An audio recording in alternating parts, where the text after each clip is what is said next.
Same with Mary Ann. You can't do it.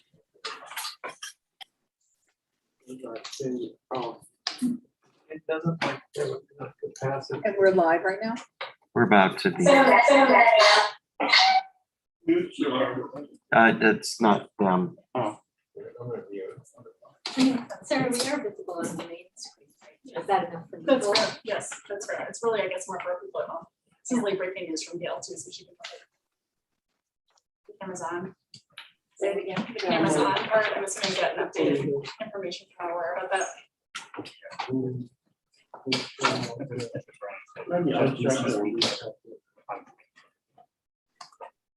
Yes. But you're saying you want to see. Can I we can't check see. photo send They high may have resonance? their Let me cameras know. I might be disabled. able to dig up a Oh, higher yeah. res version. What's happened in the past So what? is.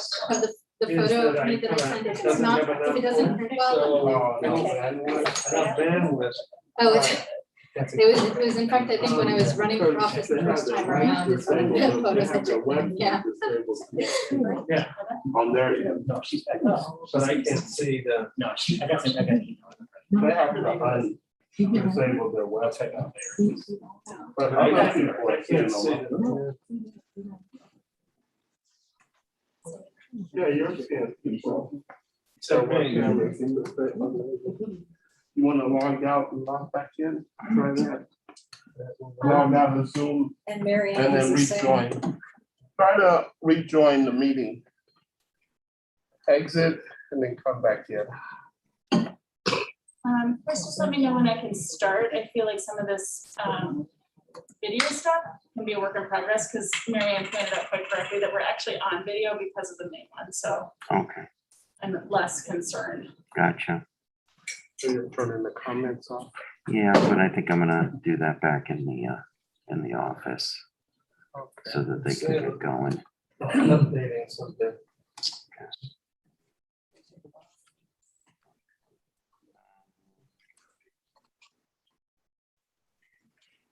I think Okay, that may have been a mistake. So let me tell them we're gonna start when you. we're live streamed and we can start whenever you're ready. Okay, I would just like to confirm people in the meeting who are not That's so present. Oh, Yeah, can you folks hear me who are Zoomers? Yep, okay, great. All right, it's 6:35 p.m. and I'd like to call to order the regular board meeting for the Oak Park River Forest High School Board of Education. Today's date, August 26, 2021 at 6:35 p.m. We are currently operating under Governor Pritzker's renewed OMA exceptions order, which allows us to meet virtually, although some board members are present in person. Gail, could you please call the roll? Yes. Mr. Kopsky, Here. Dr. Mohanraj, Here. Mr. Arkin, Here. Mr. Henry, Here. Mr. Martieri, Here. Harris, Here. and Ms. Dixon Swire. I'm here. Thank you. Yeah, we have approved minutes on here, but I don't see any content. Should I That just will go be closed the session? minutes from, for this meeting minutes. Yeah, so I'm just going straight to close. I just want to make sure I was in the order. Okay. So for those who might be watching, we will be going into closed session for approximately an hour, returning at 7:30 if all goes well. So if you want to come back then, that would be great. At this point, I move to enter closed session for the purpose of discussing the employment, compensation, discipline, performance, or dismissal of specific employees of the district or legal counsel for the district. Independent contractors and specific volunteers, including hearing testimony on a complaint lodged against an employee or against legal counsel for the district to determine its validity. However, a meeting to consider increasing compensation to a specific employee of a public body that is subject to the Local Government Wage Increase Transparency Act may, oh, I'm sorry, I don't think that was supposed to be there. Okay. The purchase or lease of real property for the use of the district, including meetings held for the purpose of discussing whether a particular parcel should be acquired. Litigation on an action against, affecting, or on behalf of a particular district has been fired and is pending before a court or administrative tribunal. Or when the district finds that an action is probable or imminent, in which case the basis for the finding should be reported and entered into the meeting minutes. In collective negotiating matters between the district and its employees or their representatives, or deliberations concerning salary schedules for one or more classes of employees, or the placement of individual students in special education programs and other matters relating to individual students. Is there a second? Second. Joe, could you please call the roll? Dr. Maharaj, Yes. Mr. Arkin, Yes. Mr. Henry, Yes. Mr. Martieri, Yes. Ms. Harris, Yes. Mr. Kraske, Yes. and Ms. Dixon Spivey. Yes, all right, so folks, check your emails, you should have a closed session link, we'll see you there.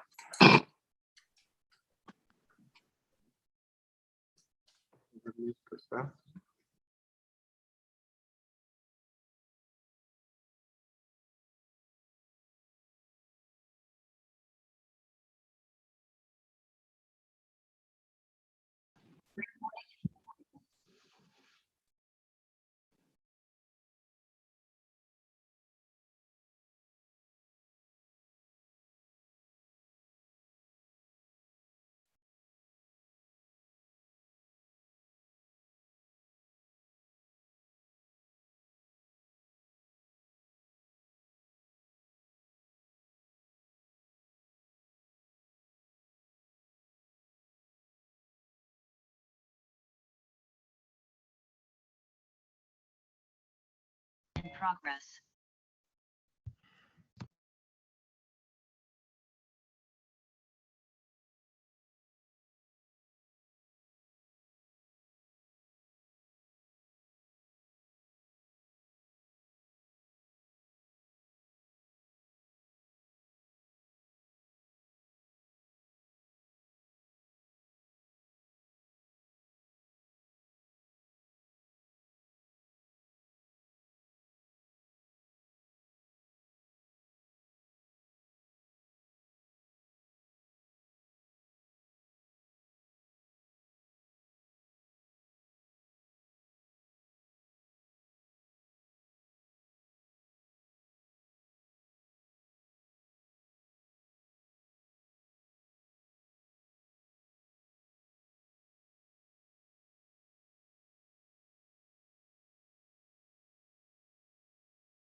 That's fine. Next time, apologize.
progress.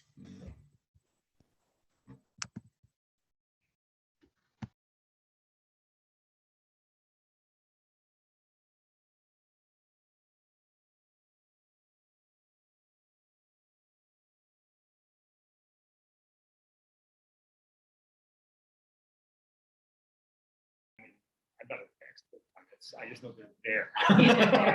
So, but several spaces throughout the school teacher use.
We are going into open session, yes.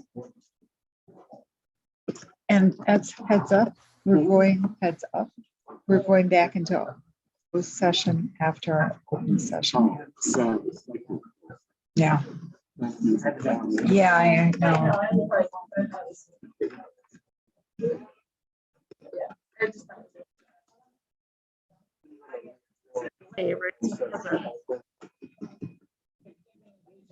I think I closed it, didn't I?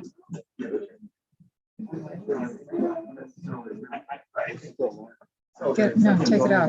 Take it out. Yeah. I ended it on mine.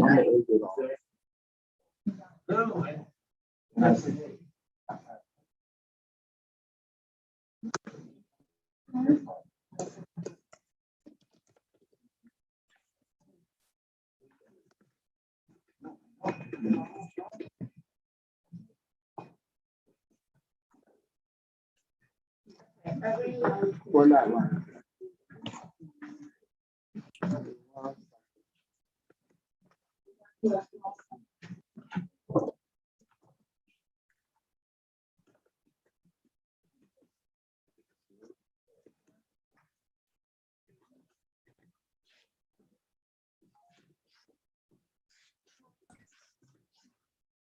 Is it possible for us to go out of order? And move, the students, so 8A off of Yeah, oh, absolutely.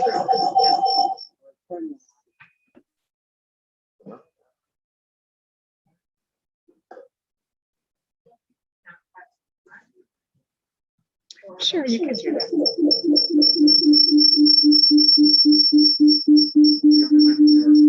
I don't think so. There's a definite feedback happening.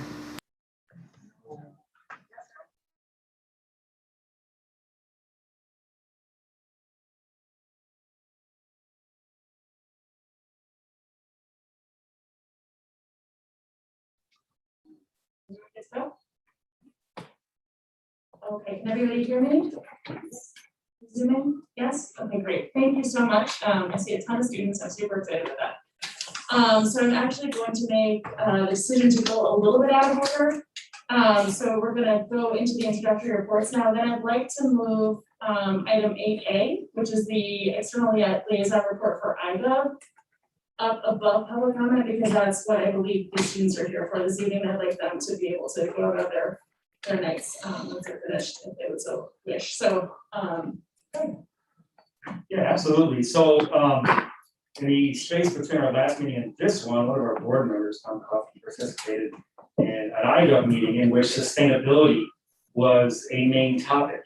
Attached to the agenda for the folks at home or anybody looking, you can see Tom's notes to that meeting, and it's in preparation for a September 18th joint meeting between our IGA meeting in our community. And so to kind of talk about some of the sustainability efforts and that our school has been and will be engaging in over the next several months. We have members of our environmentalist club here, led by our sponsor, Cindy Wong. And so I think it'd be a great time to start the meeting with a little introduction from the members of our team of this club, and then just hear a little bit about what they've been up to, right, over the past several months and what they plan for in the future. So Cindy, I'll leave it to you to introduce the club members. Great. Yeah, thank you, Dr. Johnson and the board for inviting the club here today. I'm going to let the students do most of the talking tonight. So first, I'd just like to introduce you guys to Ariana Bayron. So Ariana, take us away. Good evening, everyone. I would first like to say thank you to Superintendent Johnson and the board members for the opportunity to join the meeting tonight. My name is Ariana Bayron, and I am one of the student leaders of Environmental Club. Joining me are my fellow student leaders, Sophie Ball, Libby Bollinger, and Talon Rao, and our club sponsor, Ms. Wong. We are happy to be here and talk to you about our past projects and our thoughts on how the school can become a leader in sustainability. First, I'm going to pass it to my partner, Talon, to speak about the outdoors. a little bit on the speaker maybe? Sorry, a little louder here. Hi, my name is Talon Rao, and I am a project leader at Environmental Club. And over the last 3 years since I started as a freshman in Environmental Club, we have done many outdoor activities, and I would like to continue to do them. One of the most important thing we can do outside is we need to plant native species that are targeted towards specific species that are in need of nectar and habitat as they migrate or as long as they live here. For example, we need milkweed for monarch butterflies, but we also need prairie flowers for bees and other insects that have been left behind by non-native gardens.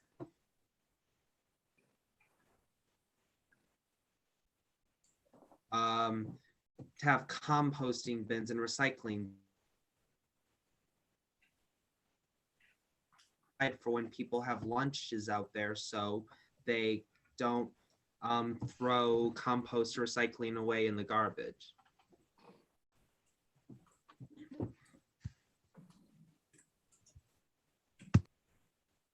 Thank you very much. All right, thanks for that, Talon. Sophie, let's speak to some of the stuff that we've done in the past. Let's shout that out. Juan, you're cutting out. Can you?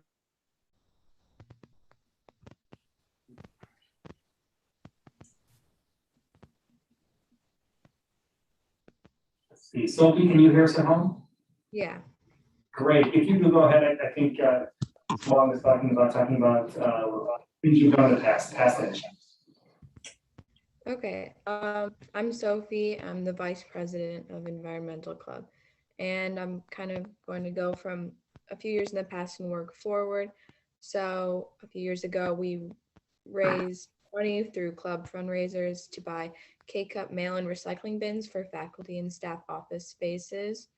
2 years ago, we started a zero waste cafeteria initiative, and we worked with the business office, and the food service and security to place composting bins in the cafeteria. And we created a video to show people how to compost and posted flyers throughout the school to educate students on what is compostable. In the past, we've had a club member participate in the United Nations COP21 in Barcelona, which is a climate conference. And this year, me and 2 other peers will also be participating in COP27 in Glasgow. And then last school year, we had a fundraiser at Chipotle, which we did on a Monday to encourage people to eat meatless on Monday because Chipotle has some meatless options. We also did a composting raffle last year where an OPRF family won 6 months of free village composting, and it also raised awareness for the composting services in Oak Park and River Forest. We've also had a lot of speakers come and talk to us. So we've had scientists and other experts in the environmental field to raise awareness about environmental issues, including climate change, factory farming, and the importance of trees in urban environments. And the most successful event was the Climate Reality in 2019, which over 100 students and community members attended. We also had some Schillerwood Stewardship Days where a team of students went in to clear invasive barberry from the forest preserve. In addition, we won a $500 grant to educate the community about Thatcher Woods. And we had an event planned for that, unfortunately it didn't go through, so we hope to use that grant this year. We've also had some other projects that included taking plastics from the community to be reused in other building purposes. And then we also want to recognize the school for what they've done in terms of sustainability. So for the new construction, they've been taking sustainability into consideration. We also would like to thank them for providing free school lunches to all students because that contributes to environmental justice. And we also recognize the energy efficient lights in classrooms with motion sensors, but we would like to see this in all classrooms and also do some fixing of the AC because some classrooms are over air conditioned while others are overheated in winter. And we recognize that Mr. Ron Anderson at the Clear Result facilities, he made an effort before the pandemic to work with us, and we look forward to hopefully working with him in the future on green energy at the school.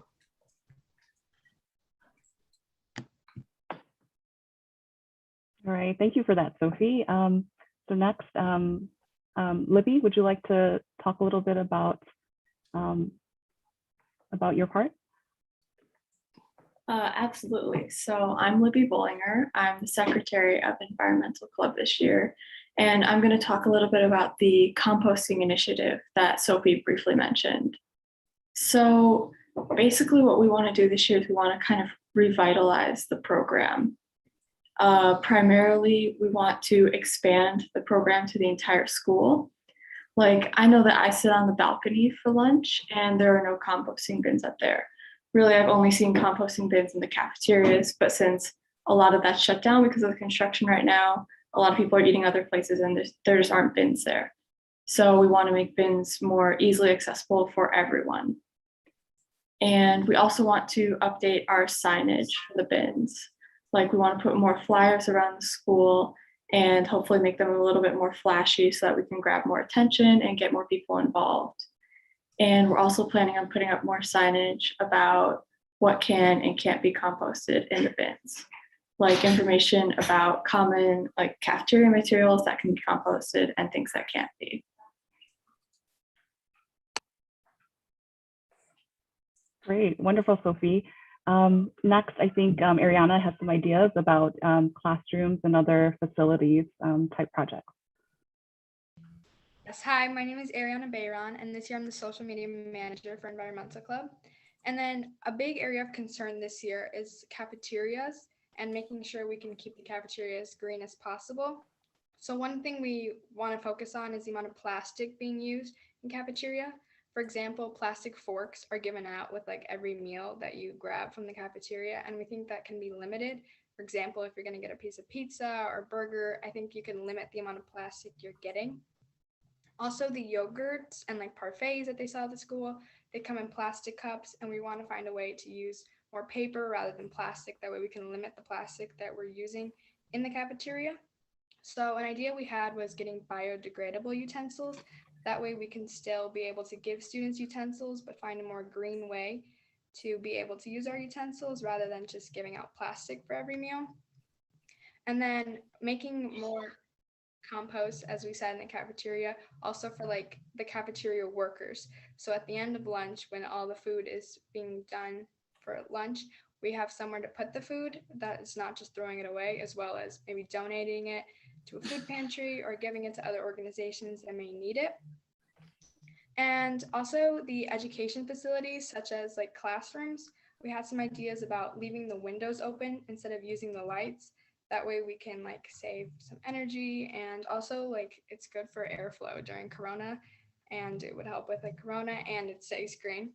Also, teachers are using a lot of paper now because we've been online for 18 months, which is understandable. However, like the more paper you use, the less green you become. So we're recommending using less paper in classrooms and like less of those big packets that we're given, and trying to keep it more digital.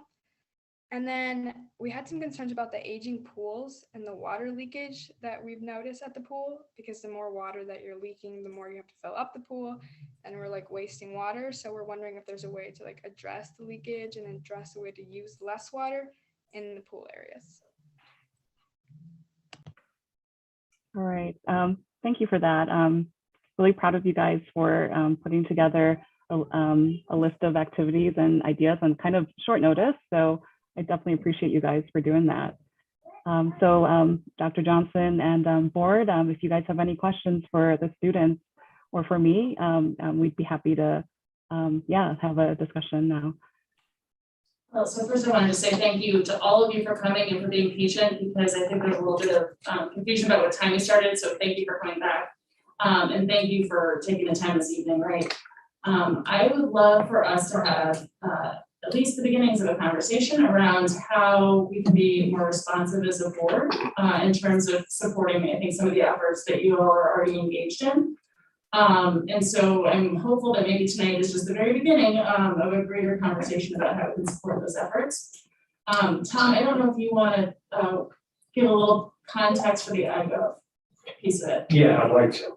And first, Ralph Martiri was also present, so if he has any insight beyond what I'm speaking to. So this is I'm sorry, on September the 18th, this is something that's been planned to really raise the awareness of sustainability in the village with all the different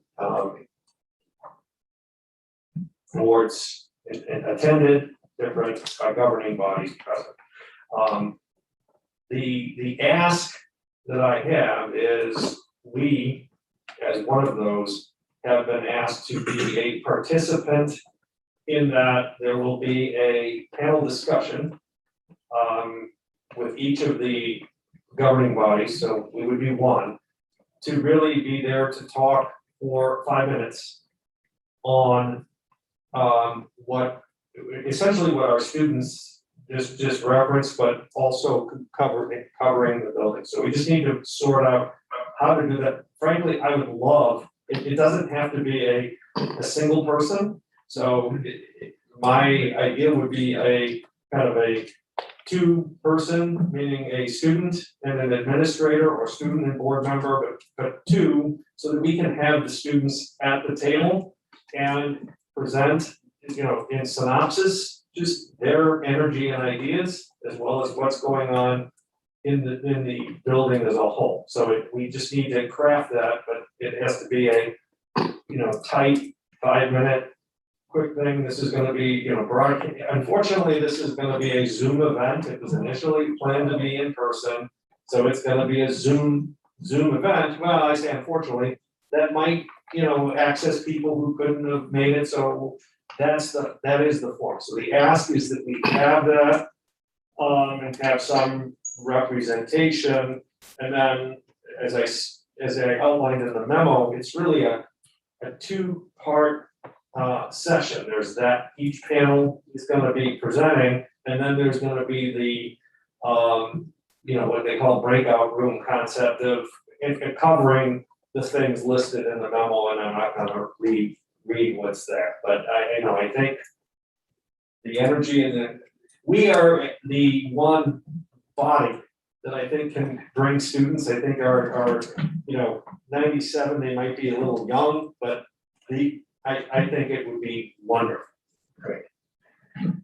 And for newer board members, so I go once or twice a year does these, and it's to get all the boards together and any community members. Marianne, I don't want to look at you, you've been before. I've been. But the hope is that we can get as many board members as possible to attend.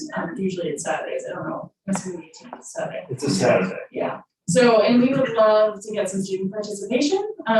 If you're interested, obviously this is not any sort of mandate, but if there is an interested student who would want to join us and have, and we would prepare, help prepare ahead of time and all that kind of stuff. So nobody's going in cold, but if there is somebody who's interested, we would be definitely soliciting a partner in this effort. So I don't know if other board members have any discussion that they want to weigh in on.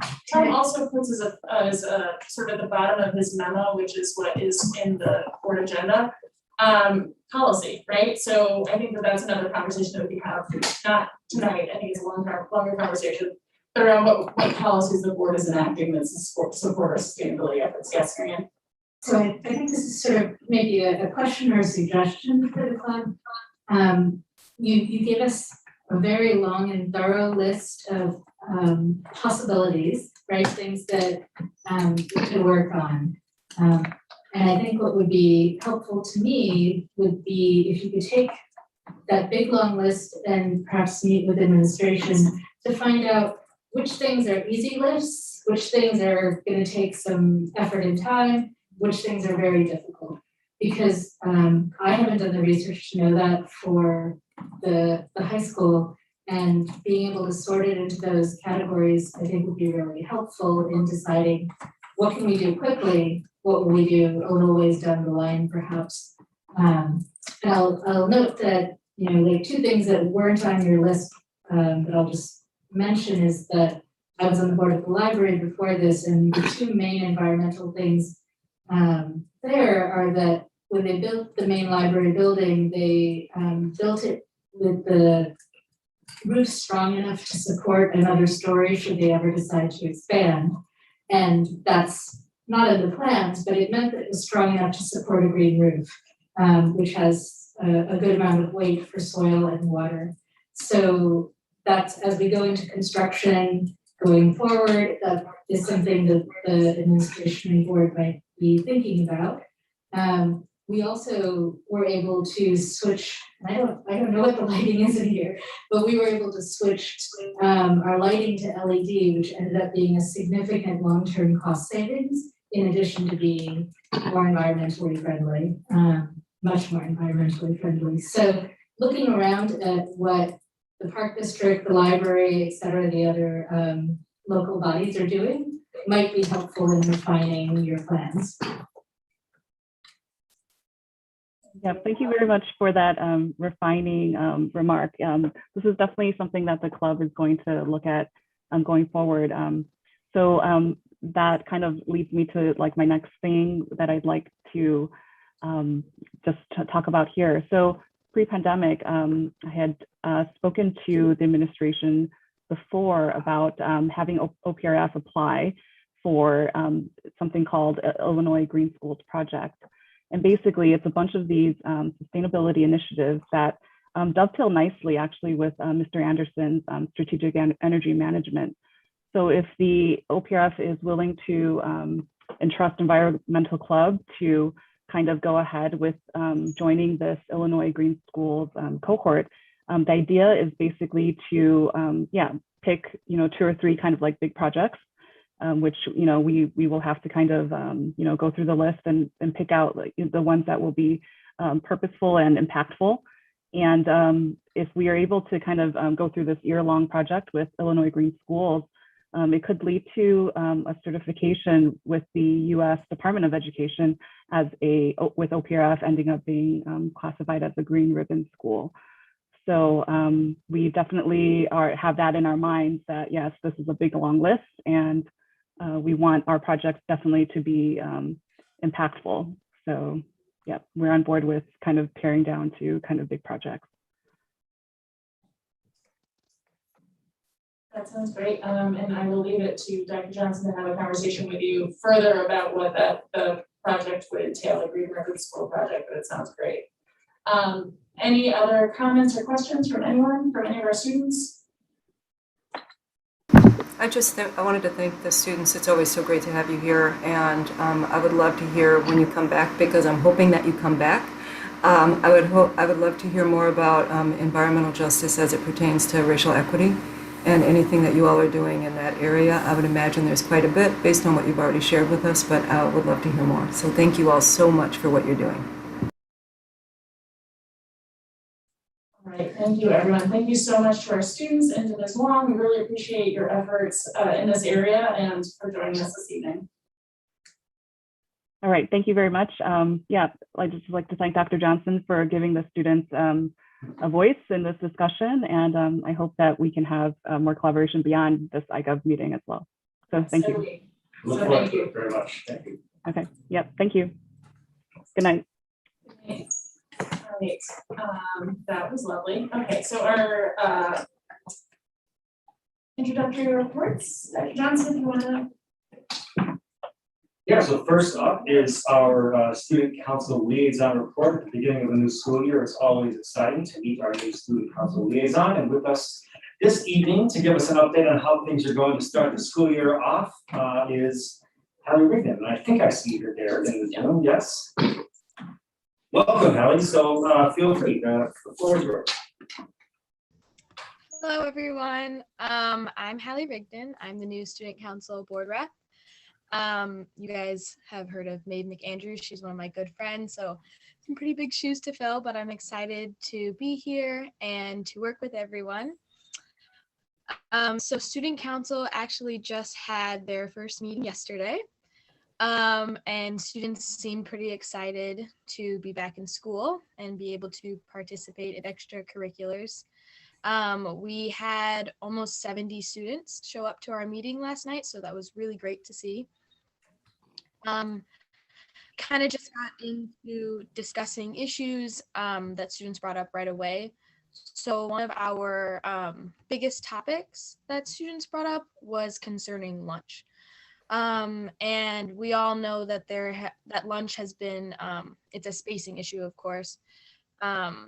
So we know the school is working on more outside spacing for students to eat, but a lot of students voice concerns over the lines to get food. They're very long, so students end up waiting a long period of time to actually buy their food, and then along with the time searching for a place to eat, because again, it is very crowded, they just find that there's just not enough time to actually sit down and physically eat their lunch. We know that it is a spacing issue, and there's really not much we can do about like the actual location where students can eat lunch, but that was one of the concerns that we were discussing last night. And then one of the other things we discussed was bathrooms. So recently students have been encouraged to go to the bathrooms during their passing periods. However, a lot of the students are finding that the bathrooms are either very crowded, they're not open, or there's just really not enough time to go during that 5-minute window. So it's kind of resulting in a lot of students asking for passes and to go during class.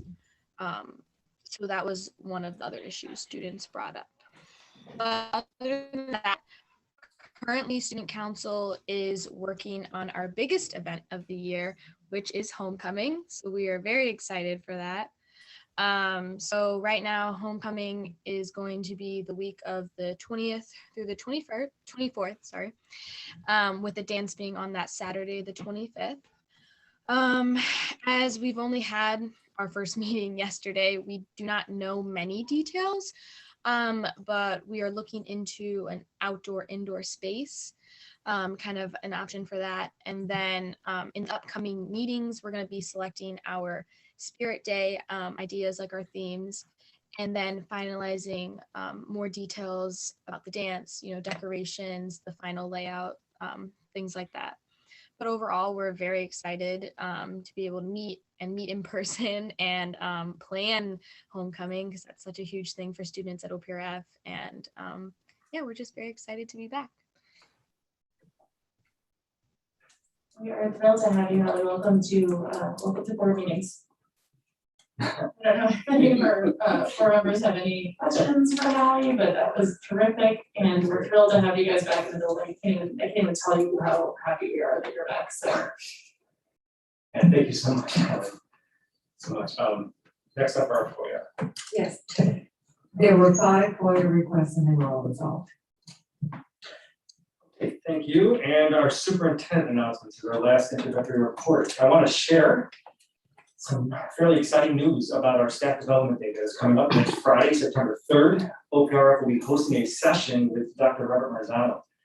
He is a world-renowned researcher and a leader in the field of education. Anybody who's worked in the field of education over the past probably 20 years is familiar with Dr. Marzano's work. He will be discussing the intersection among assessment philosophy, design, practices, and equity. Dr. Patrick Hardy, our new Executive Director of Equity and Student Success, who led the first certified Marzano Academy High School in the nation, and his previous position, will co-facilitate with Dr. Marzano. We look forward to this fantastic opportunity to gain new perspectives on creating equitable assessments that are meaningful, informative, and positive learning experiences for our students and teachers. As part of our commitment to listening to student voices, we are also continuing in a slightly revised format the Student Advisory Committee that had begun under Dr. Kurt Adams' leadership in previous years. Our goal here is to have a committee that is diverse in terms of grade level, race, ethnicity, gender, and so forth. We will be seeking members through an application process, as well as reaching out to a variety of student groups and clubs. We will also include 2 board members on this committee and several administrators. So we are looking forward to keeping that up as running, just as our clubs are having their first meetings of the year. We will be able to figure out our students on that group. And speaking of students, senior R.C. Davis was named a 2021 National Student Poet, the highest honor in the nation for youth poets presenting original work. He is one of only 5 high schoolers chosen and will serve in the role for a year representing the Midwest region. Congratulations. Sophomore Paul Nelson is featured on the Special Olympics of Illinois SOIL, Dunkin' Donuts billboards, and yard signs around the Chicago area. Congratulations, Paul. And 2021 graduate Talib McTembo Goss was one of 5 Chicago area students selected from more than 300 applicants named to this year's class of Bank of America Student Leaders in Chicago. Theater directors, Teslin Sadowski, Michelle Bayer, Linda Burns, James Bell, Chris Schultens, Avi Lessing, Isla Arcio Witzel, Avi Lessing, and Pat Cheney each received the EDTA President's Award for their theater contributions last year, an impressive achievement. Congratulations to all. And finally, English teacher Laura Young's novel, The Butcher, will be published in the fall of 2022. The Butcher is a post-apocalyptic Shirley Jackson-influenced Deep South horror examining justice and failed social conformity. So congratulations to Laura, and that concludes the superintendent announcements. impressive as always. All right, I believe next we have public comments. Public comments are not meant to be a conversation with the board. Any questions that are posed to us, we will answer via email within two weeks is our goal. And comments are limited to 3 minutes apiece. So do we have any public comments? Yes, we do. The first one is from Arturo Maldonado. Thank you. Dear OPRF school board members, I am a parent whose child attends OPRF as a sophomore. I would like the board to consider reviewing the school safety policies and procedures for students that have a medical 504 plan on file with the school and how it relates to COVID. I know that the school board is committed to the safety of all children. The response that I received from the school regarding my daughter's situation was unacceptable. The school should be responsible for contacting parents that have a medical 504 plan for their student by phone readily available to answer questions. It's unacceptable for a nurse to tell me and my wife, I don't work on weekends. Yet I received an email on Saturday, August 21st at 11:00 p.m.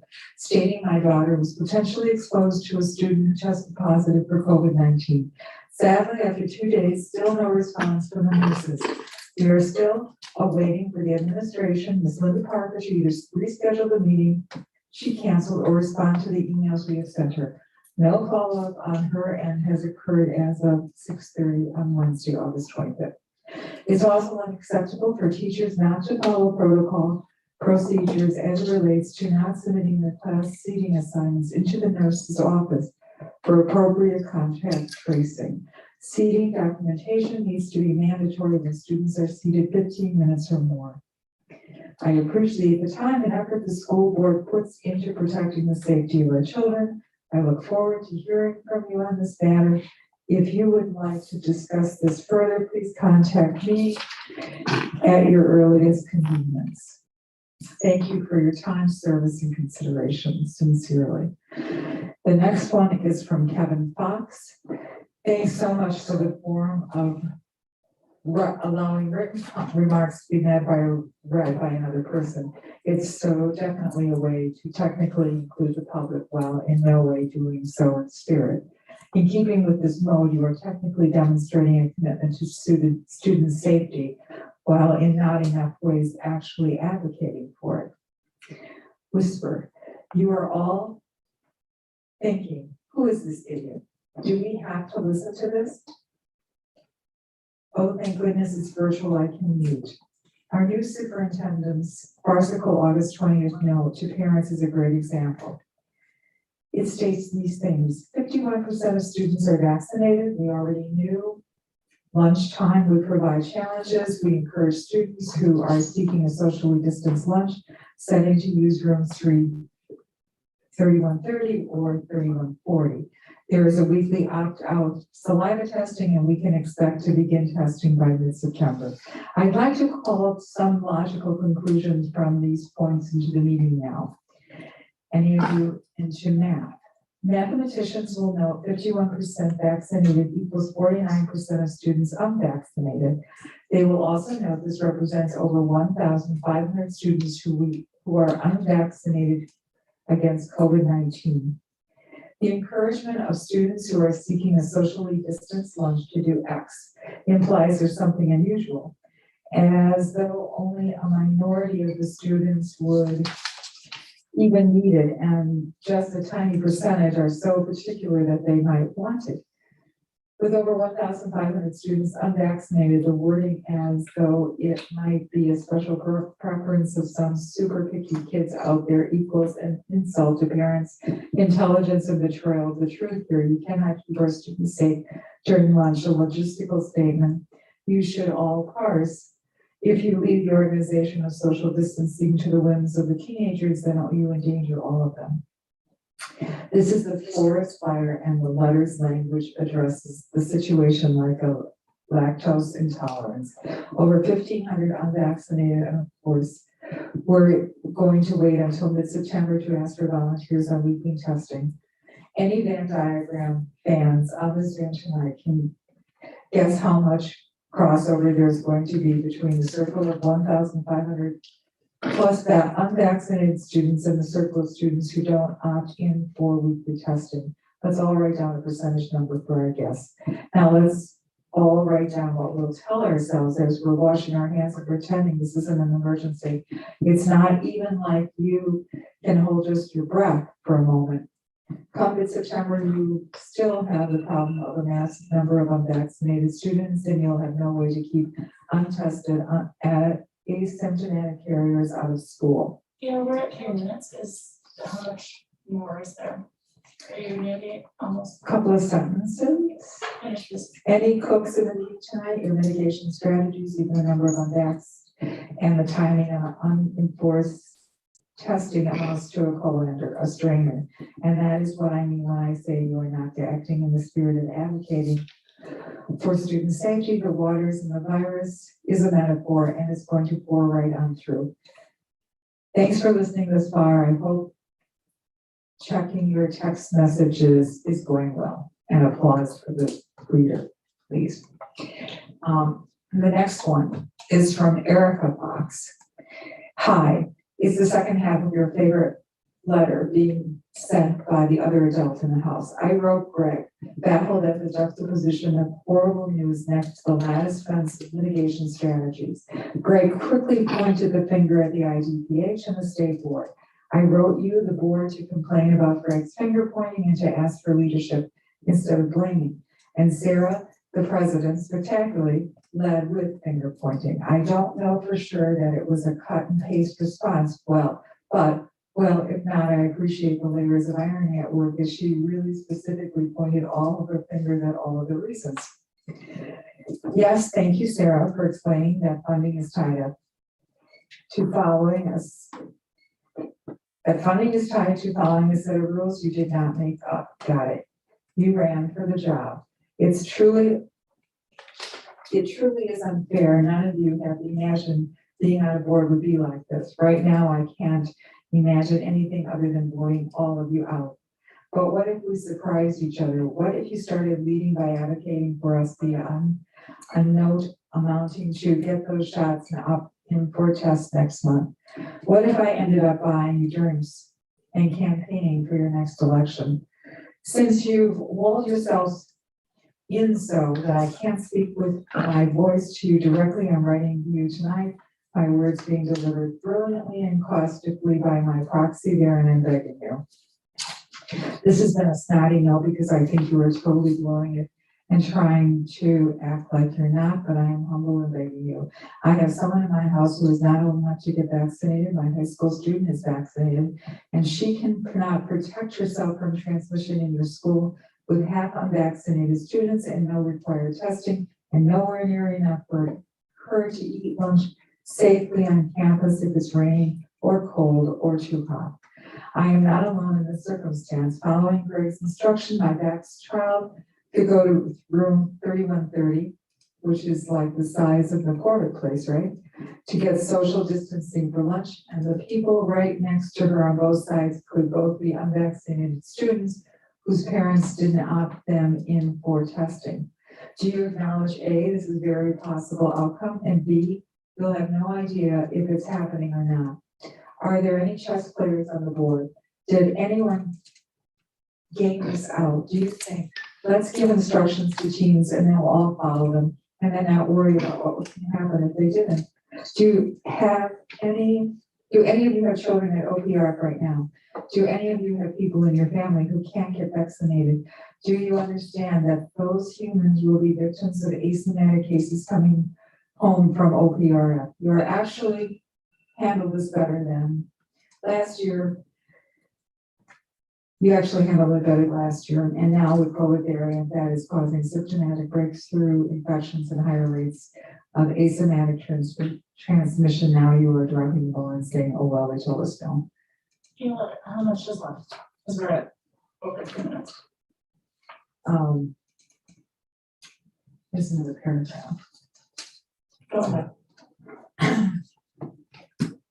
I'm asking you to deal with this as though your own children were in a forest fire. Go to the powers that be at IDPH and the state board and ask for help, ask for exceptions, ask for more latitude to require testing, to segregate vax kids at lunch, whatever. See the fire and know it's not going to put itself out, and that what you have in place is not close to acceptable, nor will it be vicious.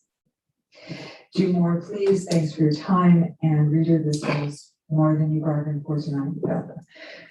Okay, the next one is from Larry Landfair. My apologies. The Community Integration Transition Education Site Program at OPRF is an outcome-based program focused on facilitating students' independence in their home and community through direct teaching of life skills. SITE creates a seamless transition from high school to post-school activities so the student may successfully participate in their community as an adult. The focus is on age-appropriate skills and activities in natural settings to the greatest extent possible. The program is individualized for students based on their goals. The above mentioned is quoted from OPRF's website. This letter references our daughter who has been identified with cognitive impairment and speech language impairment and eligible for special education services. site is what our daughter, Kyle Landfair, was enrolled in. The services provided via Zoom were not community integrated. Hybrid options were not true transitioning programming. What's best for Kyle is the community integration transition education as shared in her IEP. These services cannot be provided with modalities via Zoom or the hybrid model. Extended school year, ESY 2020-2021 also did not offer Kayla the transitional services that were promised to her.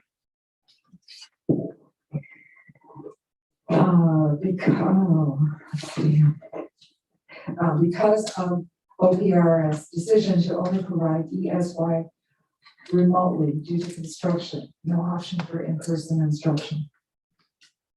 The intent of the recent bill signed by Governor Pritzker is to support students like our daughter.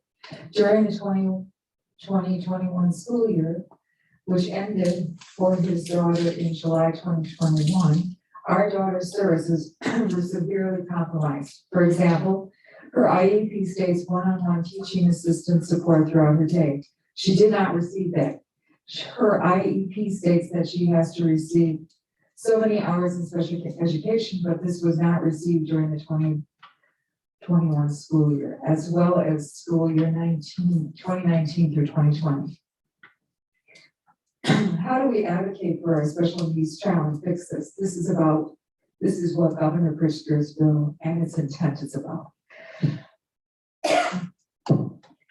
Then there's, yes, you want Would you like me to say it? This is what that, Alice said. What paragraph you just started? I'm sorry. Okay, so start with then there's extended. Then there's extended school year ESY. The regular school year versus summer school versus extended school year are not synonymous with each other. Our daughter's IEP states she's to have an extended school year. A previous reply from the information flyer coming from OPRHS's special ed director is incorrect. ESY is literally an extension of the regular school year. This is when Kayla aged out during an extension of the regular school year. Therefore, Kayla should be eligible for the same COVID-related benefits provided in Governor Pritzker's bill as others who have exited during the school year. We are requesting that the board members take a close look at this. It is our hope that the board members of District 200 discuss the matter with sincerity. It's also our hope that our Kayla Landfair can complete school year 2021-2022 with her teacher, Miss Wendy Kunster, in the site program. And from Dan and Tracy Hollenbach, my daughter is in the special education program and cannot attend in person. Why can you not offer her options other than giving her Fs? She has struggled, and my wife and I, along with her doctor and therapist, would like to help her receive an education. Thank you. And that concludes public comments. All right, thank you very much. Okay, next we have our consent agenda. Is there anything anyone wants to pull from the consent agenda this evening? And for those of you on Zoom, I'm wearing my reading glasses and I can't see you, so please just jump in. Okay. Okay. Sarah, there's nothing I want to pull. I just want to make a couple of comments on the policy stuff. Okay. Well, let's pull that then. I think that's probably the easiest. So we will pull item C for further discussion, albeit brief, it sounds like. So I move to approve A, open and close minutes of June 24th, July 22nd, and July 27th, and August 12th of 2021, and declare that the audio tapes of the closed session minutes for January 2020 be destroyed. I move to approve the Culture, Climate, and Behavior Committee membership for the 2021 and 2022 school year. D, approval. I move to approve the additional community council member. I move to approve E, which is the personnel recommendations, including new hires, transfers, retirements, and resignations, as well as the check disbursements and financial resolutions, the presentation of the monthly treasurer's report, the presentation of the monthly financials report. Actually, I'm going to pull item I as well to say thank you to our community member. And then move to approve J, which is the athletic trainer service fiscal year 2022 and 2023 contract. Is there a second? Second. Yeah, could you please call the roll? Yes. Mr. Henry, Yes. Mr. Martieri, Yes. Ferris, Yes. Mr. Crosby, Yes. Dr. Mohammed, Yes. Mr. Arkin, Yes. and Ms. Dixon Spivey. Yes. have policies for first reading. I move to approve the policies for first reading as presented. Is there a second? Second. And Ralph, if you want to discuss your points. Yeah, sorry, just real quick. So actually, it's a good intro to what the policy committee is working on. And I'm just going to go through a couple of these points quickly. We'll have discussion later. But if you read section 210, it says the board's powers and duties, emphasize duties, include the authority to adopt, enforce, and monitor all policies for the management and governance of the district. We have the responsibility to monitor the compliance with all policies. And so one thing Sarah and I have been doing is looking through these policies as they come up for approval to see if in fact we are complying with them, whether it's a board responsibility or administrative responsibility, and come up with a way to make it easy for the administration and us to work together to ensure we can fulfill this monitoring function and know that there's been compliance. And so in the policies tonight, 7-230, there's a clause that says the Board of Education will establish and maintain a committee to develop, implement, and monitor procedures on the use of behavioral interventions for children with disabilities. I am unaware of such a board committee. I don't know that it exists. I've certainly never been informed of it since my time on the board, and yet there it is in our policies. So the question then becomes, do we actually need such a committee? And if we do, then we ought to form it since it's the policy. But because we haven't done an effective job of actually monitoring these policies, and many of them have been here for years and years and years and years, right?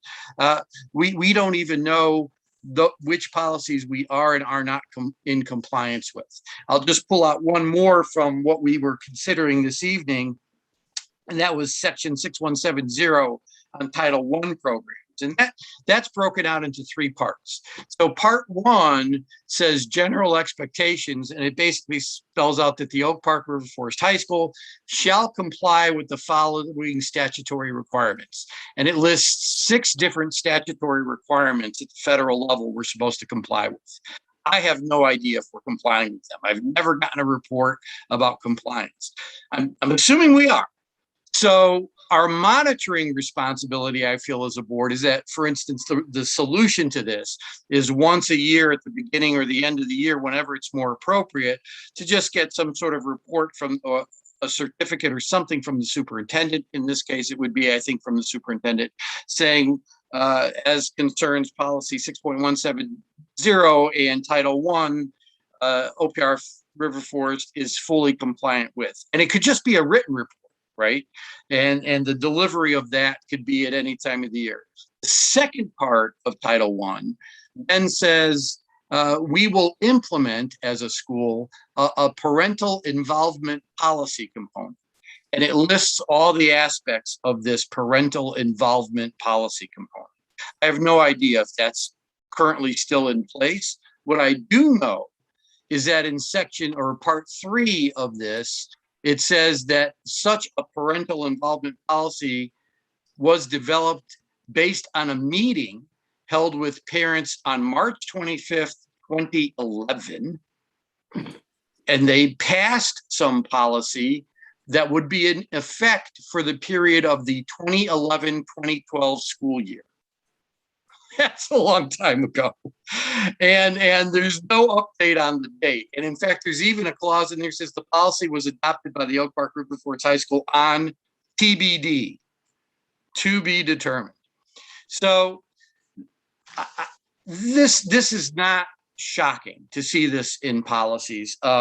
We went through a similar process at D200 where I served before, where we found there are a number of these policies that have been sitting around for a while that had never been evaluated or appropriately monitored by the board. So what the policy committee is going to do, working with the administration, is come up with a way that's administratively as facile as possible, because Dr. Johnson, we don't want to kill you, in ensuring that we are in compliance with all these various policies, or if they are ones that require some sort of adoption on an ongoing basis, that we're in fact adopting them, or if there are board responsibilities, the board has either satisfied the responsibility to establish the committee that we are supposed to establish, or we've made the decision that it's not a committee that really needs board attention, that it's something that should be really just left to the responsibility of the administration as the primary agency for actually being responsible for implementation. So I just wanted to explain what the policy committee is doing and why we are doing it.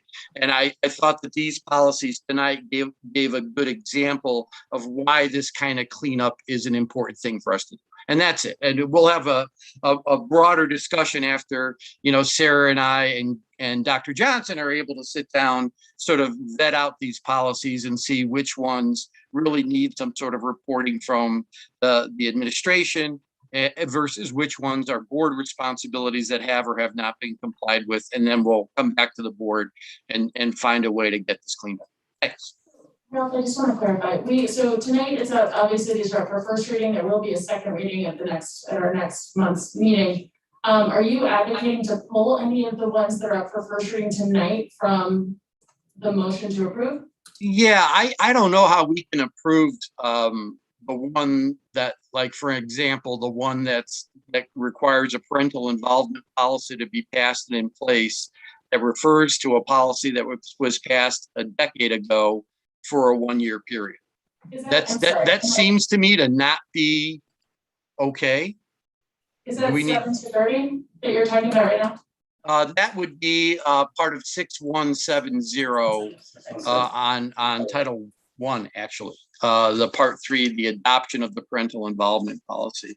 I think 7230, though, Sarah, is another one that needs to be pulled because I don't think that board committee exists. Okay. Greg, did you address? No, the only thing I'll add, thanks, Sarah, is that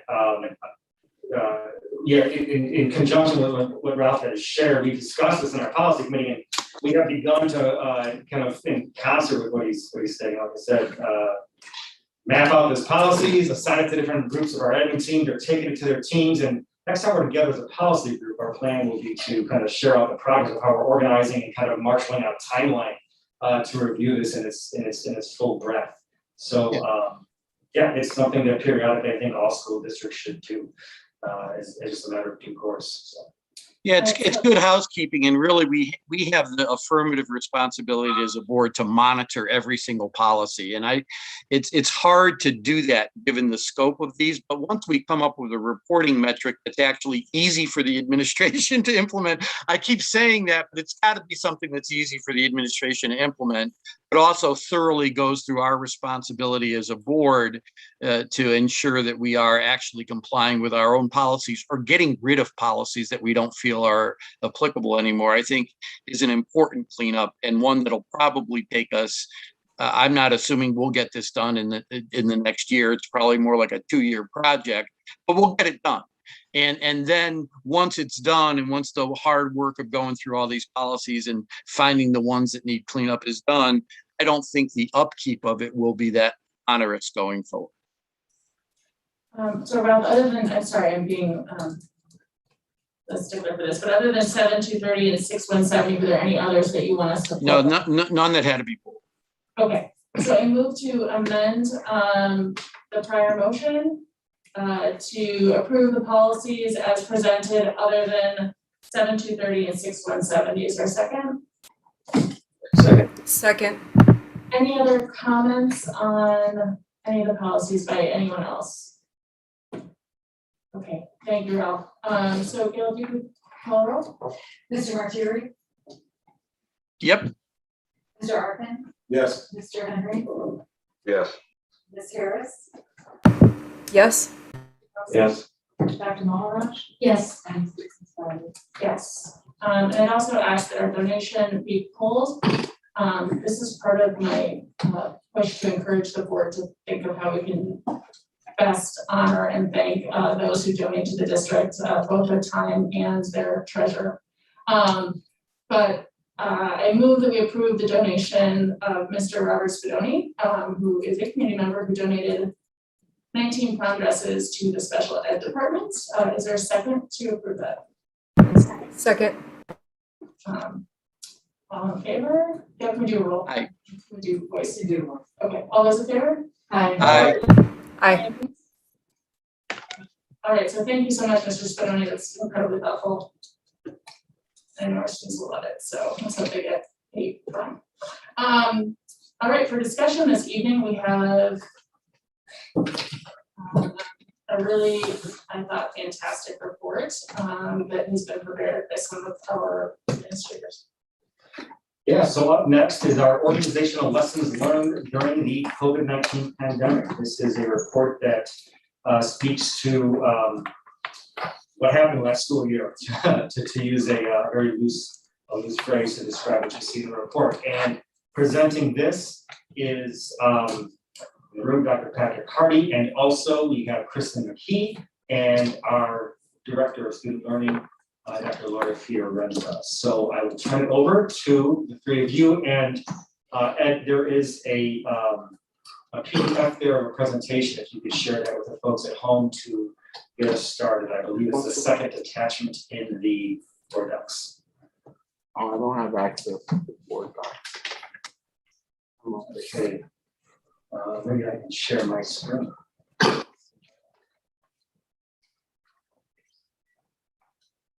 Looks like Christine is coming to the rescue.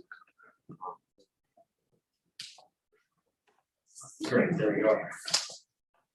Good evening, Board of Education, Board President, board members, and Superintendent, and the presentation was there. Now it's not, so I'm going to pause.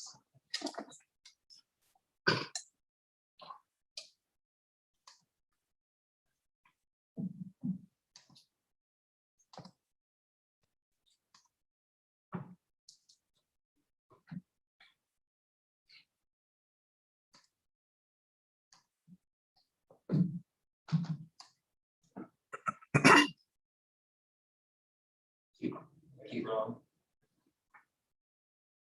Keep rolling. First discussion item 10A. No. There you go. And it's the second attachment.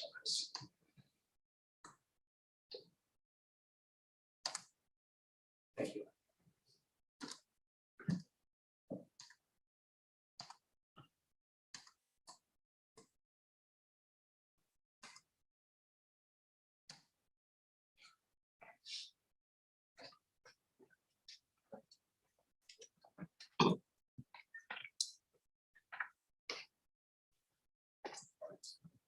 Thank you again.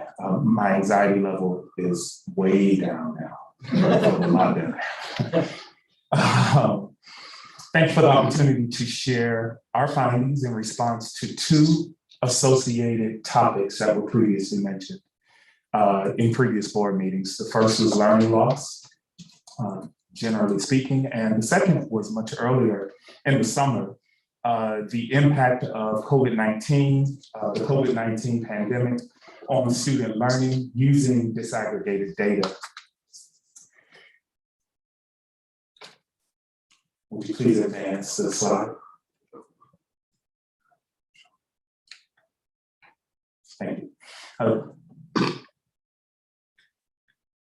Just as a gentle reminder, for decades, public schools have confronted the challenging effects of extended gaps and discontinuities in student learning. This has been an ongoing challenge for us for a long time. We will remind us all, ourselves included, that those interruptions in learning include things like homelessness, natural disasters, recent immigration, chronic truancy, extended school absences, that includes long family trips, protracted transitions to a new school, prolonged health-related absences. And there are also interruptions in learning that include, for example, structural examples like a long extended time of instruction by non-certified individuals, or a long scheduling error that goes uncorrected. These are issues that we have faced for a really long time, and the most notorious of them is summer break, please.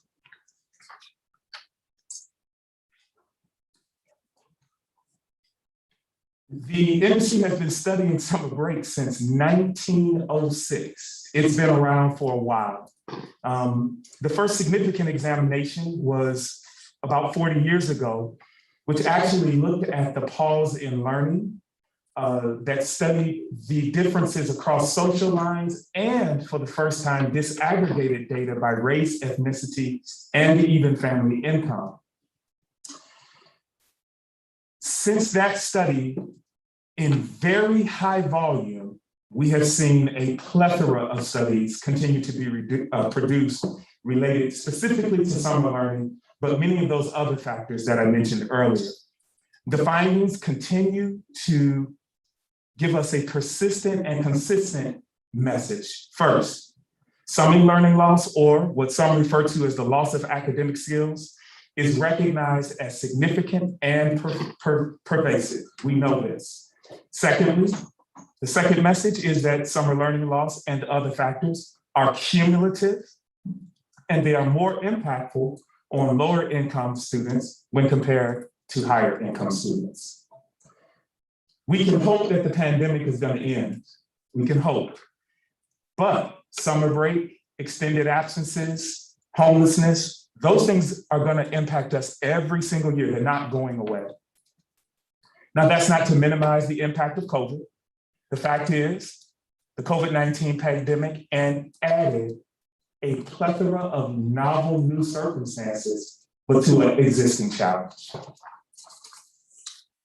The administration, the superintendent, took a conscientious approach to having this examination, and the presentation is a bit ahead of me, like a lot. Sorry. And go back again. Slide 4, I think. I'm on, go back one more. And just please stay there for a moment. Thank you. Appreciate you.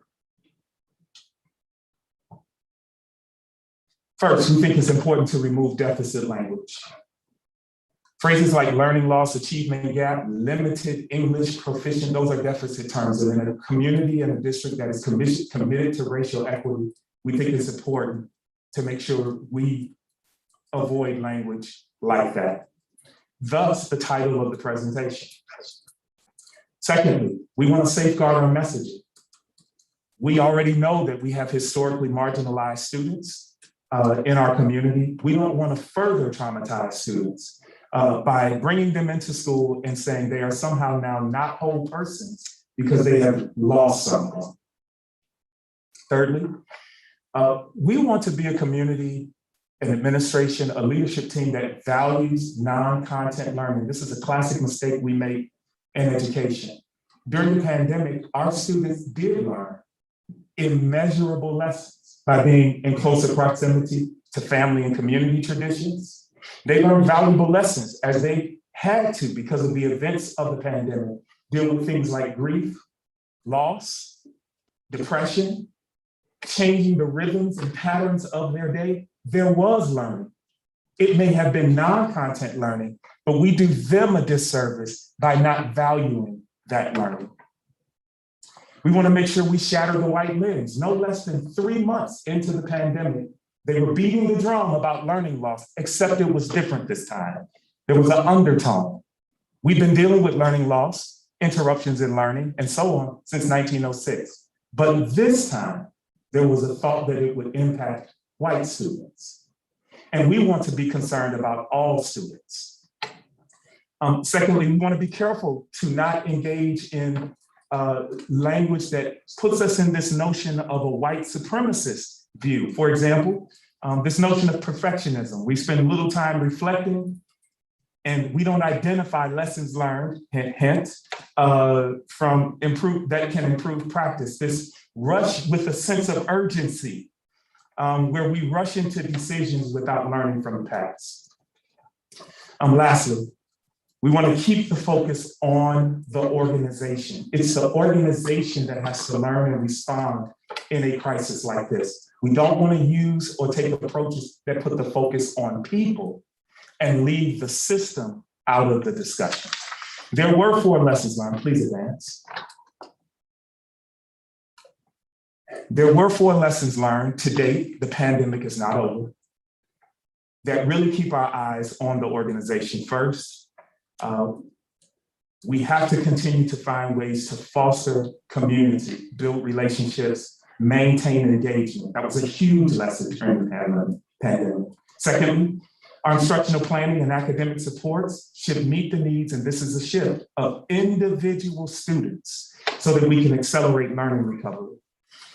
Thirdly, we've learned that we must stay connected to the data. If there's not one thing we all learned during the pandemic, is that the data really does matter. We've been saying it for a long time, but we must stay connected to that data.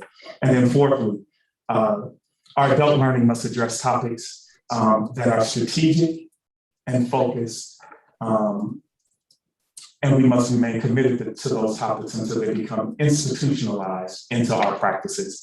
You'll see shortly that our data will bear this out, and you will hear from my colleagues the responses to those 4 lessons. I turn it over to you, Kristen, to review the data. Thank you, Dr. Hardy. Okay, next slide. I will be reviewing the analysis we completed to understand the potential impact of COVID-19 last year. So slide 7 now, please. To understand how grades were distributed along an A to F continuum, we compared our last school year to school year 2018-2019, which was the last uninterrupted school year. From an overall perspective, the grade distribution remained fairly consistent. Last school year saw a 2 percentage point increase in failing grades, but also saw a small increase in A grades. Next slide, please. To further contextualize the data, this is a look at count of Fs across the 3 school years. Here we see that there are historically more more F grades in semester 2 than in semester 1. It is important to keep in mind, though, that approximately 21,000 grades are given per semester. This chart does allow us to better understand the increase in F grades, though. Next slide, slide 9, please.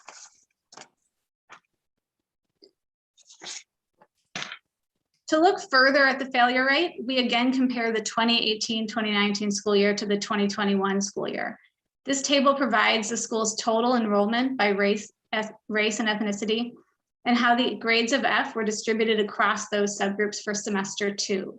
It is clear from this table that there is a disproportionate amount of F grades earned by our Black and African American students in both school years. However, this past school year shows a shift in that distribution with an increase in the number of F grades earned in the other subgroups. Slide 10, please. This table further examines the failure rate patterns across these subgroups. The left column reports the percentage of grades that were Fs in the A to F grade distribution for each subgroup. Overall, the students at OPRF-HS earn a small percentage of failing grades compared to passing grades. However, there is evidence in both years of disproportionality of F grades earned within the subgroups. Each subgroup saw an increase in F grades in the overall distribution during this past school year, with our Black and African American students seeing the biggest increase. The right-hand columns evaluate the percentage of students in each subgroup receiving 1 or more Fs. Our total enrollment experienced an increase in F grades, as well as each subgroup membership experienced an increase in F grades. Again, our Black and African American students experienced the biggest increase with a 12 percentage point jump. Further, when you group our Black and Brown student population together, the disproportionality becomes greater. Slide 11, please. Another benchmark that we examined was student progress towards graduation. One way we did this was to look at the number of students that met a credit accrual benchmark that placed them on a solid path to graduation their senior year. This data allows us to plan for students who may have lost footing on this path and may need schedule adjustments or alternative plans. We see a slight decrease in the percentage of students who met their corresponding credit accrual benchmarks for freshmen and sophomores. Juniors showed a slight increase in the percentage of students on track with the number of credits they need to graduate. I'm going to pass over to Dr. Fiorenza for action steps. Thank you, Kristen. Could you advance the slides, please? And one more. Okay, thank you.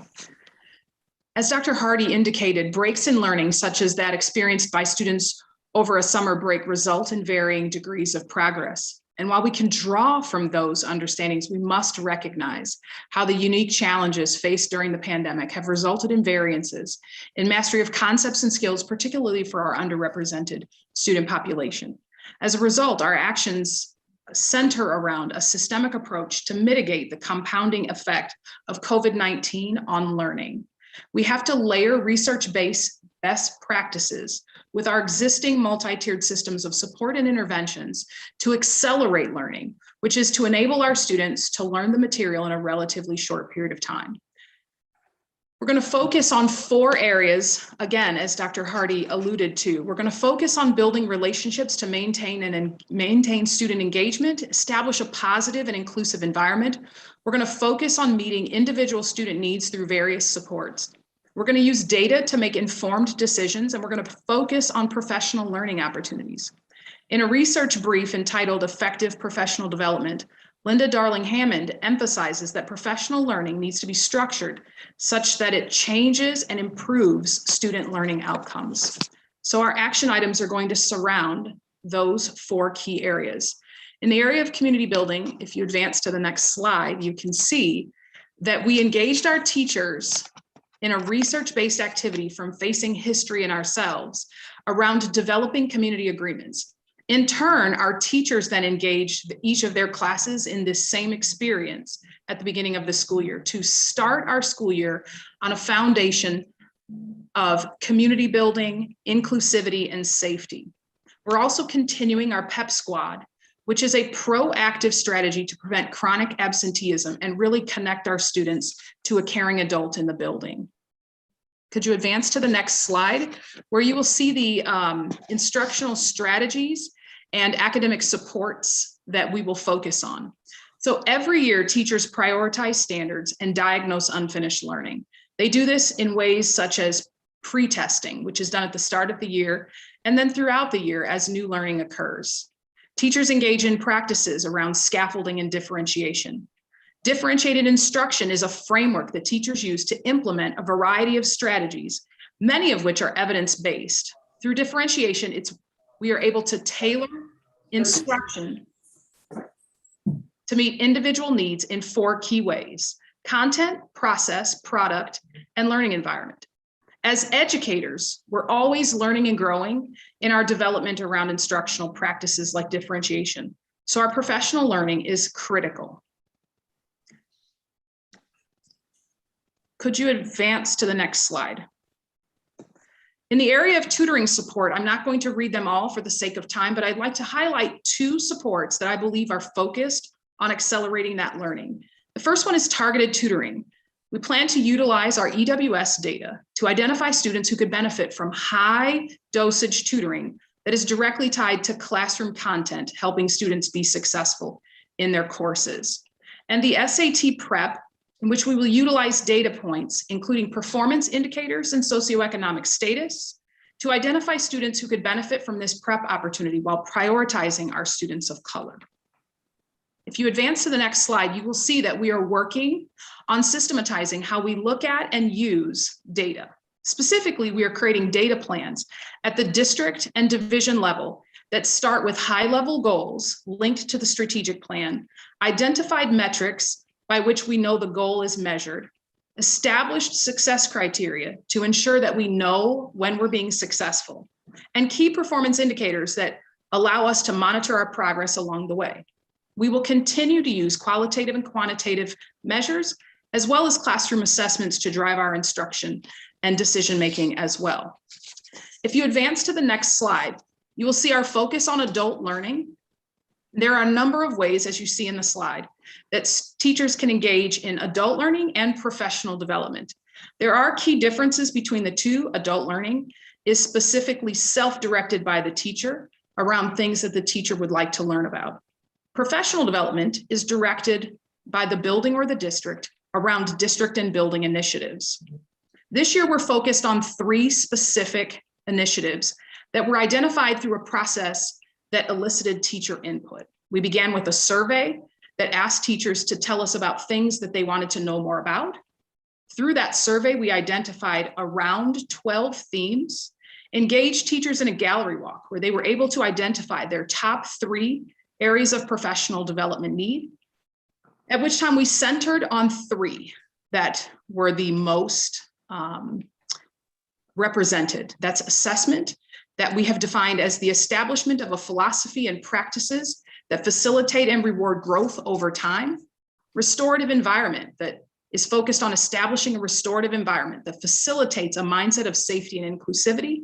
And finally, instructional technology that engages students as co-creators in their learning using tech resources. Using the logic model framework, we began a backwards design to establish a long-term plan around these 3 initiatives for the purpose of improving our student learning outcomes. We believe that through these approaches centered in these 4 areas, that we will support, accelerate student learning. The last slide, okay. Any questions? Thank you to all of you for that really excellent presentation. And for those maybe viewing from home who haven't read the report, it's really excellent, and I suggest you do so. A lot of time and energy and thought went into that. Marianne. Yes, so I want to echo what Sarah said, that I also thought the report was very strong. I really appreciated the detail that you went into, and I found it very convincing. I have a few 4 points. I really appreciate avoidance of deficit language. I think that's going to be incredibly important, and kind of resisting the cultural conversations that tend to default in that direction. So you have my support in that. I have an ongoing question. This is not something that necessarily needs to be answered now, but I just sort of wanted to raise it about differentiation in the classroom. I know from my own experience as a teacher that it can be very challenging to differentiate if you have ESL students, students with disabilities, students with different levels of preparedness, et cetera, and so on, all in the same classroom. And I imagine that COVID is just going to throw, one more thing. I know I had students last semester who were, attending class via Zoom while babysitting a toddler sitting on their lap, right? And so our students had very different virtual learning experiences last year. I think there was a really wide range in what kind of home situations they had. And so I guess my question maybe for the board administration is just sort of generally, do the teachers have sufficient resources to differentiate? Is there a need for aids in some classrooms or anything like that? So, that doesn't have to be answered right now, but I wanted to raise the question. There have definitely been times, my classes tend to be smaller and so I can manage, but if it were a bigger class, I would have really appreciated a TA to help out. So I wanted to bring up a point about metrics, and I really appreciate the data-driven approach. I understand that the value of metrics to constantly reassess whether we are actually achieving what we want to achieve. Super important. I do worry a little about the time that goes into those in terms of testing, and that is, has to cut into instruction time. And so I just hope that we're being mindful of sort of the percentage of time spent on testing versus percentage of time spent on instruction. And my last point is about the tutoring. I know OPRF has robust tutoring resources. I sort of want to throw in from my own experience. I have a freshman, my first kid at OPRF, and this week she could have used some tutoring help and she didn't know how to access it. I'm guessing she was not paying attention at the right moment. I don't know whether freshmen get training in this, but I asked her various questions and she did not know the answers. So I just wanted to kind of bring that up as a point, and I think it's it's not as helpful if they don't know where to go or when they should be getting that help. She had questions like, I would ask her, well, what did are you caught up on English? She missed a day for sickness. And she was like, well, I got very confused because teachers have different late policies and I don't really know who to ask. And so. Thank you so much for that. And I will definitely work with Principal Parker to see how we can make sure that we communicate again how students can access tutoring, because it is a very important support for all students. So we want to make sure that they know how to do that. So I will work with Principal Parker. And sometimes you just have to tell them 5 times, I think. So anyway, those are my only points. So. I mean, if anyone on the, I have 3 things. Okay. I have 1 comment and 2 questions, one dovetailing off of something here. The comment is just the repeated ask, and this in my mind fits, that we have in-person summer school this coming year. I mean, we keep, the building should not be a reason. I don't care if it's on the move, right?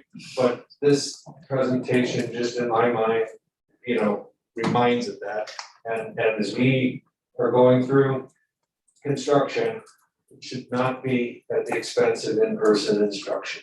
So that's my big announcement. My 2 questions are on the adult, the professional development. I love the fact that it's, had the input of many and synthesized it down. I asked, is this mandatory, universal work? I know as we've talked in the past, and I think my recall is for like instructional technology, or some of these things, it was kind of a voluntary thing. And in my mind, voluntary, or where some get it, isn't the same as everyone is going to be participating in these things. So and I have a 3rd one, but I want to hear that. Sure. So part of our approach to the professional development and adult learning is that we model good teaching practices, which means we have to differentiate. All of our teachers aren't in the same place with every single initiative. And so it will be where the district will direct the professional development. So that will be for all. All teachers will get this professional development, whether that's on assessment, restorative environment, or technology.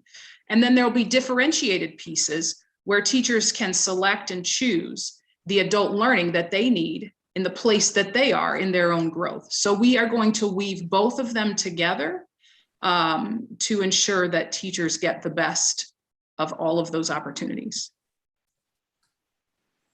Thank you. My last question is, and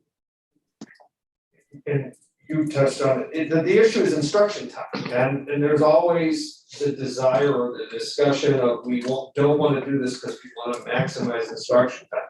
My question is, do we measure instruction time? Do we know what are the key areas of when we are taking away, when we are not maximizing our instruction time? Do we have that data to say, if a student should have 176 contact days, that, we know we talk about student absence, that's one. I'm just saying, do we know all of those areas, and are we truly targeting the ones that are the biggest opportunities? You know what, let me speak to this very briefly, and then probably the team is gonna wanna chime in as well, because your comment, Tom, works very well with yours earlier on there. And recently we made an announcement, Kristen McKee and her team led this charge, that kind of the duplicate PSAT testing that we had done, one in the fall and one in the spring, was going right at the heart of this question. We were sacrificing a key instructional day, in which there are only 10 fewer days first semester than we have second semester in this current school year. And we were giving one away to testing in the fall, wasn't recommended by the state, it wasn't common throughout the state that schools were doing this. And so the idea was to reclaim that day lost for and getting it back to instruction, knowing that our students are going to get this assessment in the spring semester. It is there, and also knowing that any student who wants that for their own personal learning, their own personal growth, and their own personal measures, they're going to have access to it through the PSAT and MSQT. So we're taking no opportunity away from students, but we're reclaiming a key instructional day. So we do monitor those in that broad sense, and some others as well. But as you pointed out with the attendance days, but that's one change we made specifically for that reason. And I don't know if the team wants to speak to that anymore, but it's there if they would like to chime in.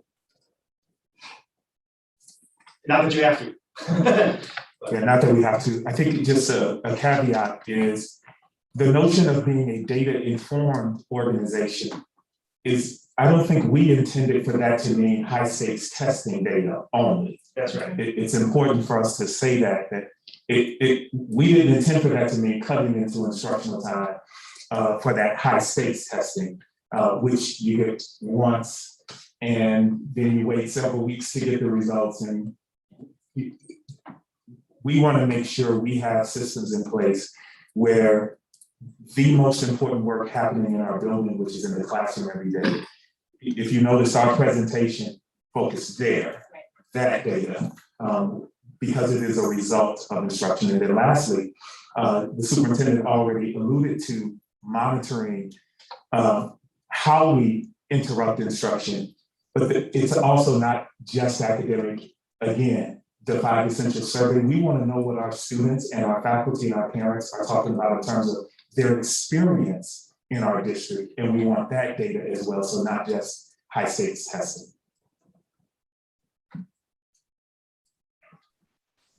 Shana, Cabri, Rel? I have a number of questions, so if someone's quick, they should go before me. I see Cabri was very patiently had his hand up, which I appreciate and had not noticed till this now. So I am going to ask Mr. Henry to weigh in, and then we can come back to your own. I actually just raised it, so but thanks for letting me go ahead of Ralph. It's a quick question, but it's more of a question we can answer now, or maybe you can come back to it at some point later on. Because one thing we did learn during the pandemic, and we talked about even in the spring, is the mental health component of that affect the kids at the school. So I'm seeing lessons learned. We have the data points moving forward, tutoring, so on and so forth. I didn't see it in the slide unless I missed it in the slide deck. What is the plan, or is there a plan of us working with our mental health professional, or I guess, I know we had an expansion to our coordinator role, I believe. How are we working that in with the students that are, I mean, we went through a trauma. I mean, there's a severe trauma we went through last year, and still going through COVID, it's not over. How are we intertwining that in with making sure that students are ready to actually receive learning instruction?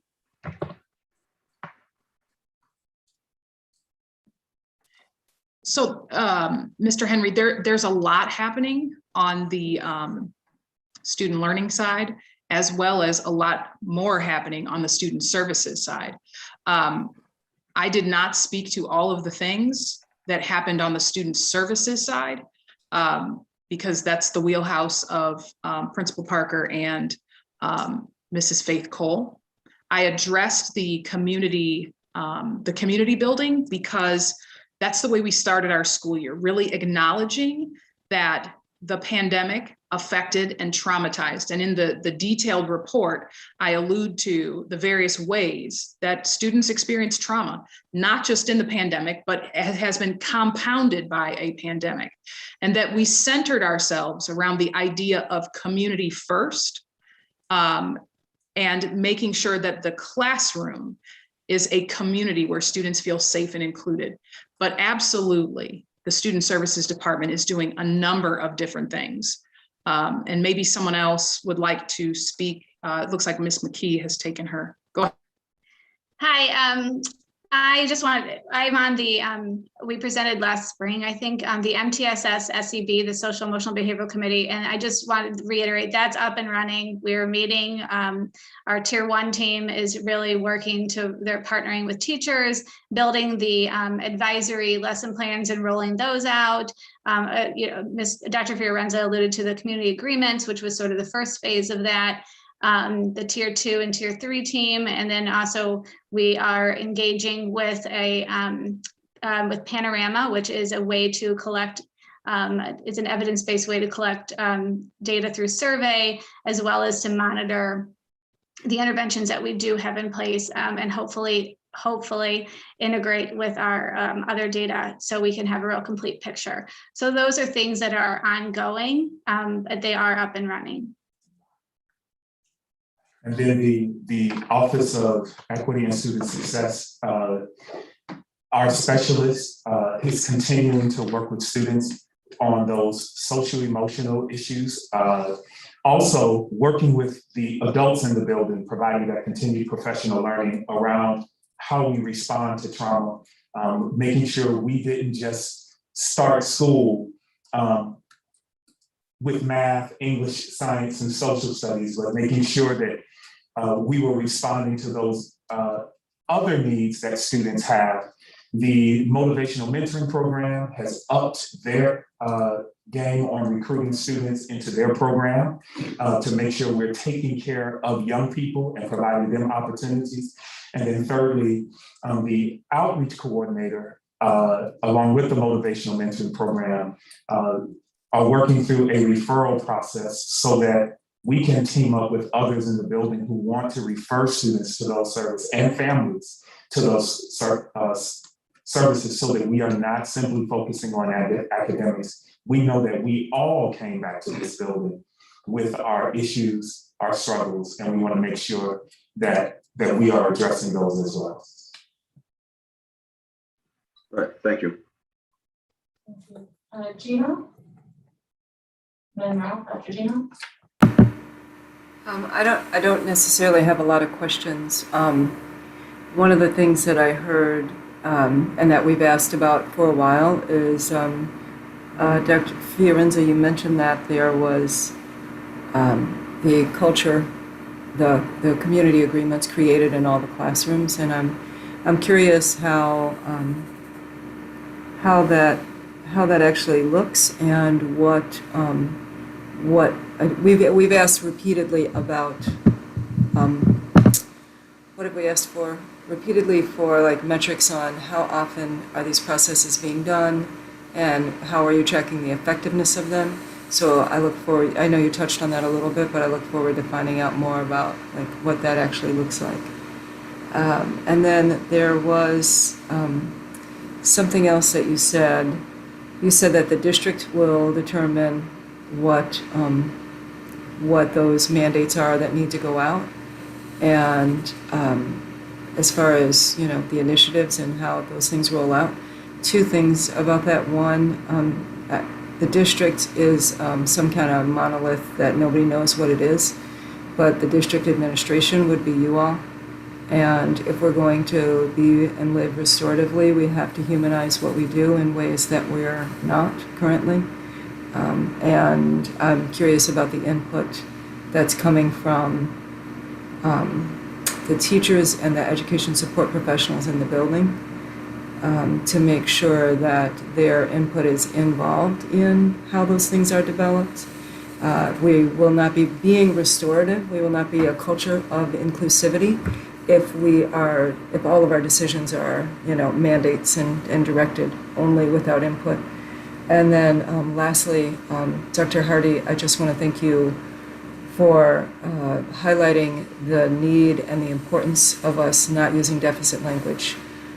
One of the things that the educators that I know of and have worked with in our little village and town in River Forest, as well as across our state and country, is that those misnomers of loss are not accurate for for the effort that has been expended, as well as the accomplishments of our students throughout this pandemic. So thank you for highlighting that. I also appreciate that I was not the only person in the meeting tonight to mention white supremacy culture and ideology and how it shows up in our system, and the importance of us looking at the system and operating differently in order for there to truly be change. So those are just my thoughts on what you presented. I don't necessarily have questions. I really appreciated the data pieces that Ms. McGee that you brought, There is no new data here. I just want to say that. There's no new data here. This is not news. This is not, oh, well, look where we are. Nope, this is exactly the same data and exacerbated. And I really would love for us to see what we're doing and the impact that it's actually going to have on the shifts for students, specifically Black students and students of color. So thank you all so much for your report, and I look forward to hearing more as we move through the process. And I just want to emphasize the we of that, because this board is responsible for the policy that's going to drive what we are able to do, and we are also not operating in a silo. We must do this work collectively. So thanks. Thank you, Gina. Ralph? Hi. So I agree with much of what has been said. I will highlight what I like the most. To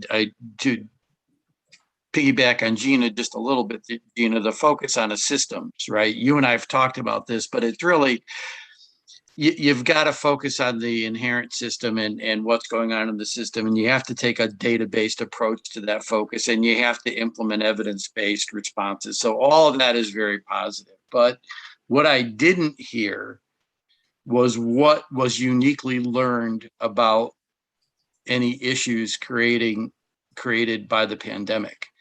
I heard that we have other breaks in learning that have occurred historically over time. And, we're all familiar with those. And I am assuming our administration and faculty have implemented procedures to deal with things like the learning loss that occurs over summer, the learning loss that's experienced by, and I'm using deficit language, and I apologize for that. I don't mean it, but I don't mean to have a deficit. It's not learning loss on the kids. It's kids losing an opportunity to learn because they're not in the school.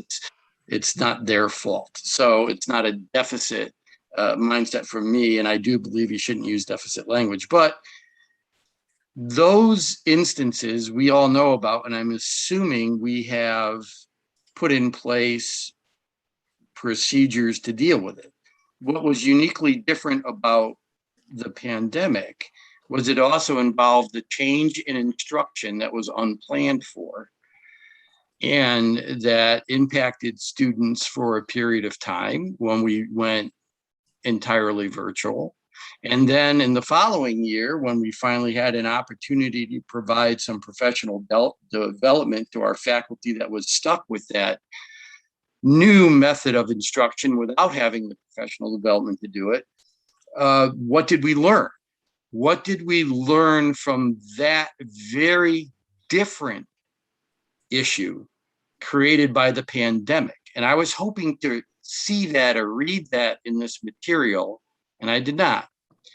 So I would like to know that my first question is, did we learn anything from the uniqueness of the forced change in instruction, our adaptation to that forced change, and the response of our students to that forced change? That's sort of the first question I have. If you want to answer that, and then I could go on with a couple of others. That's the biggest. Hey, Ralph, can I just jump in? I'm sorry, Dr. Hardy, just real quick. Ralph, I just want to jump in real quick because you're asking a question about something that's not complete yet. We are actually still in. I know that there are things that have been learned, but we are still in it. Gina, I appreciate that, but this is a presentation on lessons learned from the pandemic, and the issue wasn't even addressed. And I would assume it was looked at. I mean, we have 2 years of data now of a change in instruction, and we have student responses. And when I looked at the intervention, so my next question was, so I guess I could lump it together with that, because most of the interventions that I saw listed here were things we were already doing pre-pandemic to address other issues that we're now focusing slightly more on. The two that I could glean that were actually new, and they seem like positive steps forwards, were this community agreement approach and this new SAT program, prep program. Those seemed like new add-on and responses. But it seems like, if not every one of the others, as far as I could tell, all the others were just continuations of things we'd already had in place. So if that's the case, I once again would like to know if the continuation of the pre-existing interventions, whether for accelerated learning or anything else, were informed at all by this very dramatic change in instruction, and whether we learned anything from that. Because I think they are very related. And I was looking for that when I read through the memo and report, and I wasn't able to pick up on that, but maybe it's in there and I missed it. Well, can I just jump in and say, I agree with you that that's important. From my point of view as a teacher, you know, I taught remote asynchronous all last year and just went back in person this week. It's gonna take me a while to parse it, honestly. I really think I'm not ready to, I'm thinking through now that I'm back in the classroom, like what are the differences being back in person versus remote? And I think like by probably the end of the semester, I should have a much better handle on all of that. So I'd love to see that report. But we just came back. So I think they probably do need a little more time. You say it's 2 years, but it's not really. It's like, you know, it was like March, everything was chaos, and then we sort of like, we're just sort of making desperation moves, I think, across the country. And then there was one modality and then another modality, like every 3 months we were changing. So I just think it's gonna take a little while to sort it all. I would still, I'm not withdrawing the question, and I would like it answered by the administration, because that's where I'm asking. And I would like to know if it's been looked at, and I would like to know if it's been considered. I do know I'm dealing with this at Roosevelt University too, and as a professor, I've had to respond to a number of surveys, and our students have all responded to surveys, and we've tried to suss out what has and hasn't worked from a change in instruction when we went to an all online environment. But what I know is we're looking at it, we're considering it, we've collected data, we've already worked on enhancing practice. So it strikes me as what I heard and read in this report was there was an interruption, and we've had interruptions before, like summer break and homeless students experience it and blah. That's all true. There was an interruption, but this was uniquely different because of the change in instruction. And I would like to know if the answer is we're looking at it, we're collecting data, we don't have a hard answer yet, that would be fine. But it wasn't answered in a report that said lessons learned from the pandemic. And it strikes me as that would be one of the things that there should be some lessons drawn from the pandemic, particularly when there's a series of interventions outlined here to address whatever happened. You would think that part of what it is addressing are issues or positives, frankly, that came out of the change in instruction, because there could be some positives that came out of it too. When I looked at this data, and I agree with Gina, most of the data hasn't changed in that we still see a disparate impact on Black and brown children. This is the systemic racism we've seen before. We're now also seeing some negative impacts for our white children. And obviously we all at the board care about that too. We don't want any child to be experiencing negative impacts. But when you see disproportionality, that raises a special concerns and justifies a special action.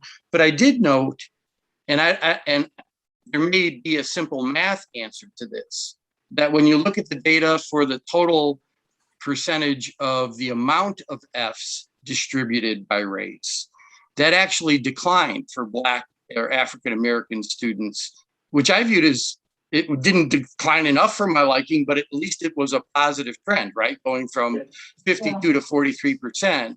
But as part of that, because of the increase in white kids getting Fs, it just worked out the math where there were now so many more white kids that's how the math. So there was nothing positive to really take out of that number. It was just the number of white kids increased. Okay, So thanks, Rob. Yeah, let's have Dr. Johnson, maybe Dr. Hardy and Yeah. Dr. Fiorenza.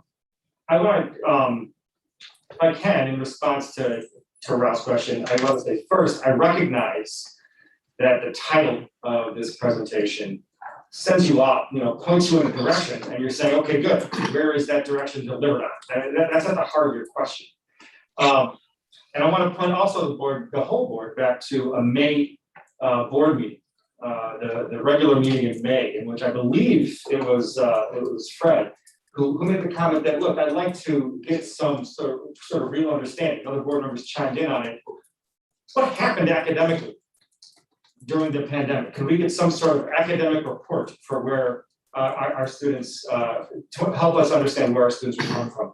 It's from that need that question was aiming at, that this presentation was originally formed. As we were pulling the data together, and as we were taking a look at grade data, and you see a lot of that analysis in here, you take a look at accumulated credits and so on and so forth, we realized the point that Dr. Hardy led his presentation with, and namely that is presenting the data just that way feeds a deficit mindset. And I know it's a point that's already been made, but it's important to understand how we came to this as kind of the arc of our thinking as an admin.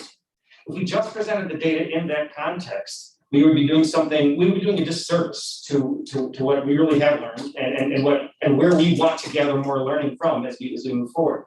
So it moved more towards, let's figure out what we've learned. And a key takeaway to answer the question as directly and perhaps as unsatisfying as it may be, is that what we have learned from the pandemic is that the existing inequities and disparities and struggles that our students have always experienced continued during the pandemic. The type of struggles that happened during the pandemic weren't necessarily novel.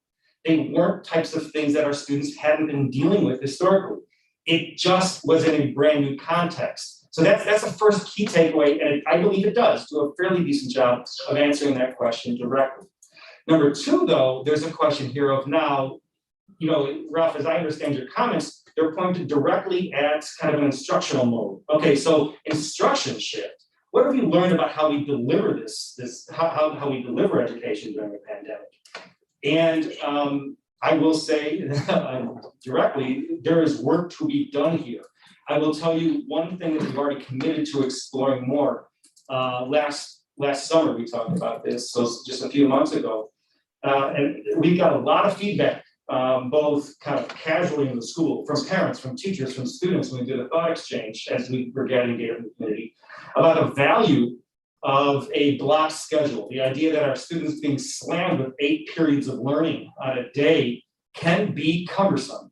That is something that we committed to already in the spring to explore more, and we continue to want to explore that.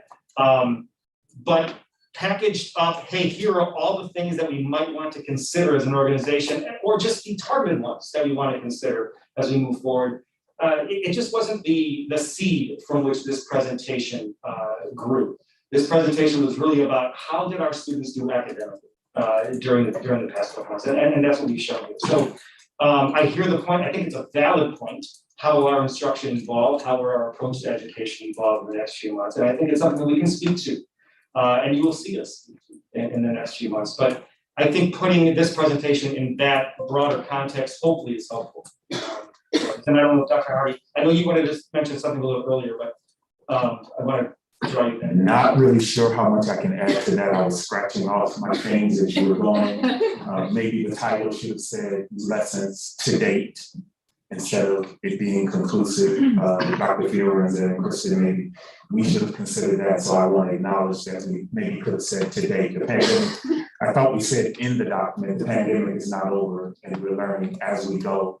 But we acknowledge that for the board member that we may have communicated a conclusivity that we didn't intend in the title, and I understand how that may have pushed the direction. This I was scratching off, Superintendent. It actually also occurred, sir, in the July meeting. I was standing in the back corner and the board member said, I want to see this academic data disaggregated, and that is the direct question we were responding to. You may recall I took that note And the previous superintendent responded to that comment, but I never forgot that question and made sure to bring that to the superintendent's attention, saying we need to answer this question. I don't want to, in my first month, not answer a question that I was given directly. So we were trying to answer a direct question. But the reality is, as we stated, the research so far is clear. The structural inequities that are inherent in K-12 public education got exacerbated during the pandemic. That's what's clear right now. It's not that there's a new structural inequity that we need to have a new response to. We need to be better about our responses right now, because the fact is, the board member pointed out the data didn't, two board members pointed out the data didn't change except with some important, significant redistribution. So we do have to be better in terms of how we're responding to those structural inequities. But it's clear so far from people who are better than us, who work in fields like some of you, that the research is clear. The structural inequities in K-12 public education got exacerbated during the pandemic. Yes, there was a shift in the way instruction was delivered and the way learning was occurring. But here are some of the things we know that I couldn't get into in the opening in the presentation for the sake of time and for the sake of the report, but there are some clear instructional delivery things that we are all learning, but they were already challenges. For example, the pandemic taught us that we're not as good as we think we are at differentiating learning. We already knew that. We got chucked a little bit when now you're dealing with this situation. That situation got exacerbated. Number two, we already knew that we were learning how to do blended learning, typically the flex model or the face-to-face model. That's what you typically see in schools. Many schools are one-to-one now, and how do we blend that instruction? The moment we switched to remote learning, we learned we're not that good at this. It was a huge learning for us. That wasn't the point of the report though. Thirdly, now that students are remote, we saw students with little brothers and little sisters and cats and dogs and all kinds of things going on and very individualized issues. We learned what we knew had gotten exacerbated. We have to get better at individualizing and personalizing instruction rather than the traditional, you've heard it before, everyone here, all at the same time, I'm ready to move. We knew that. The pandemic pushed us. And so those are just some of the examples of some of the instructional lessons that we learned that are underneath that structural change that were there. But I wanted to sort of just add a little bit to what the superintendent said. He said kind of everything else that I wanted to say. Just to say that we were responding to a direct question, but that does not minimize what the board member is raising as a part of this question. And thank you for that.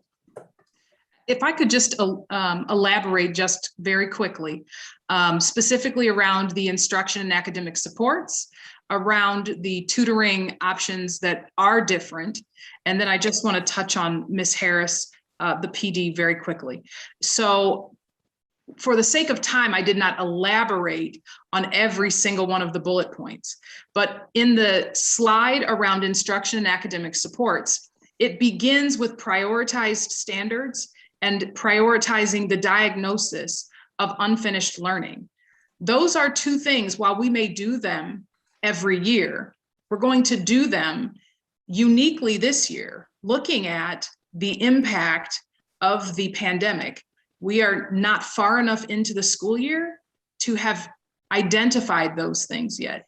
Teachers are really prioritizing the community building. They are really prioritizing the restorative environment so that students feel safe to come back, to engage, to relearn how to do a lot of things that for a year and a half they didn't have to do. So while executive functioning tutoring is something, yes, we always did, we're going to do it differently this year because students have to relearn how to organize. We heard it from students in a panel just in the middle of August, that they no longer feel competent and comfortable organizing their materials, planning, figuring out what comes first and what goes next. So while it's there and it looks like it's just something we've done, there will be new twists to things and new learning that will happen as we move along. Peer tutoring is not something we have done in a systemic fashion. We've had 1 or 2 students want to engage in peer tutoring. What I'm proposing and wrote was that this will be extensive. It will be a number of students that will be trained as peer tutors. So that is something new. The targeted tutoring is different. We offered targeted tutoring last year in a pandemic. And so we paired students with a teacher as best we could.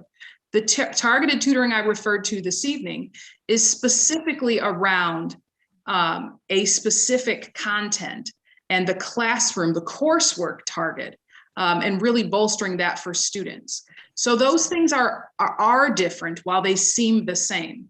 And then finally, I just want to address the professional development. So I appreciate your comment, Ms. Harris, and I wrote it down. And I apologize if I alluded to the professional development being dictated or just done to the staff. So within those 3 initiatives and within the logic model, we spent a lot of time with the staff, letting them use a Jamboard approach to creating on this Jamboard what their ideal looks like in their classroom. What is their ideal assessment?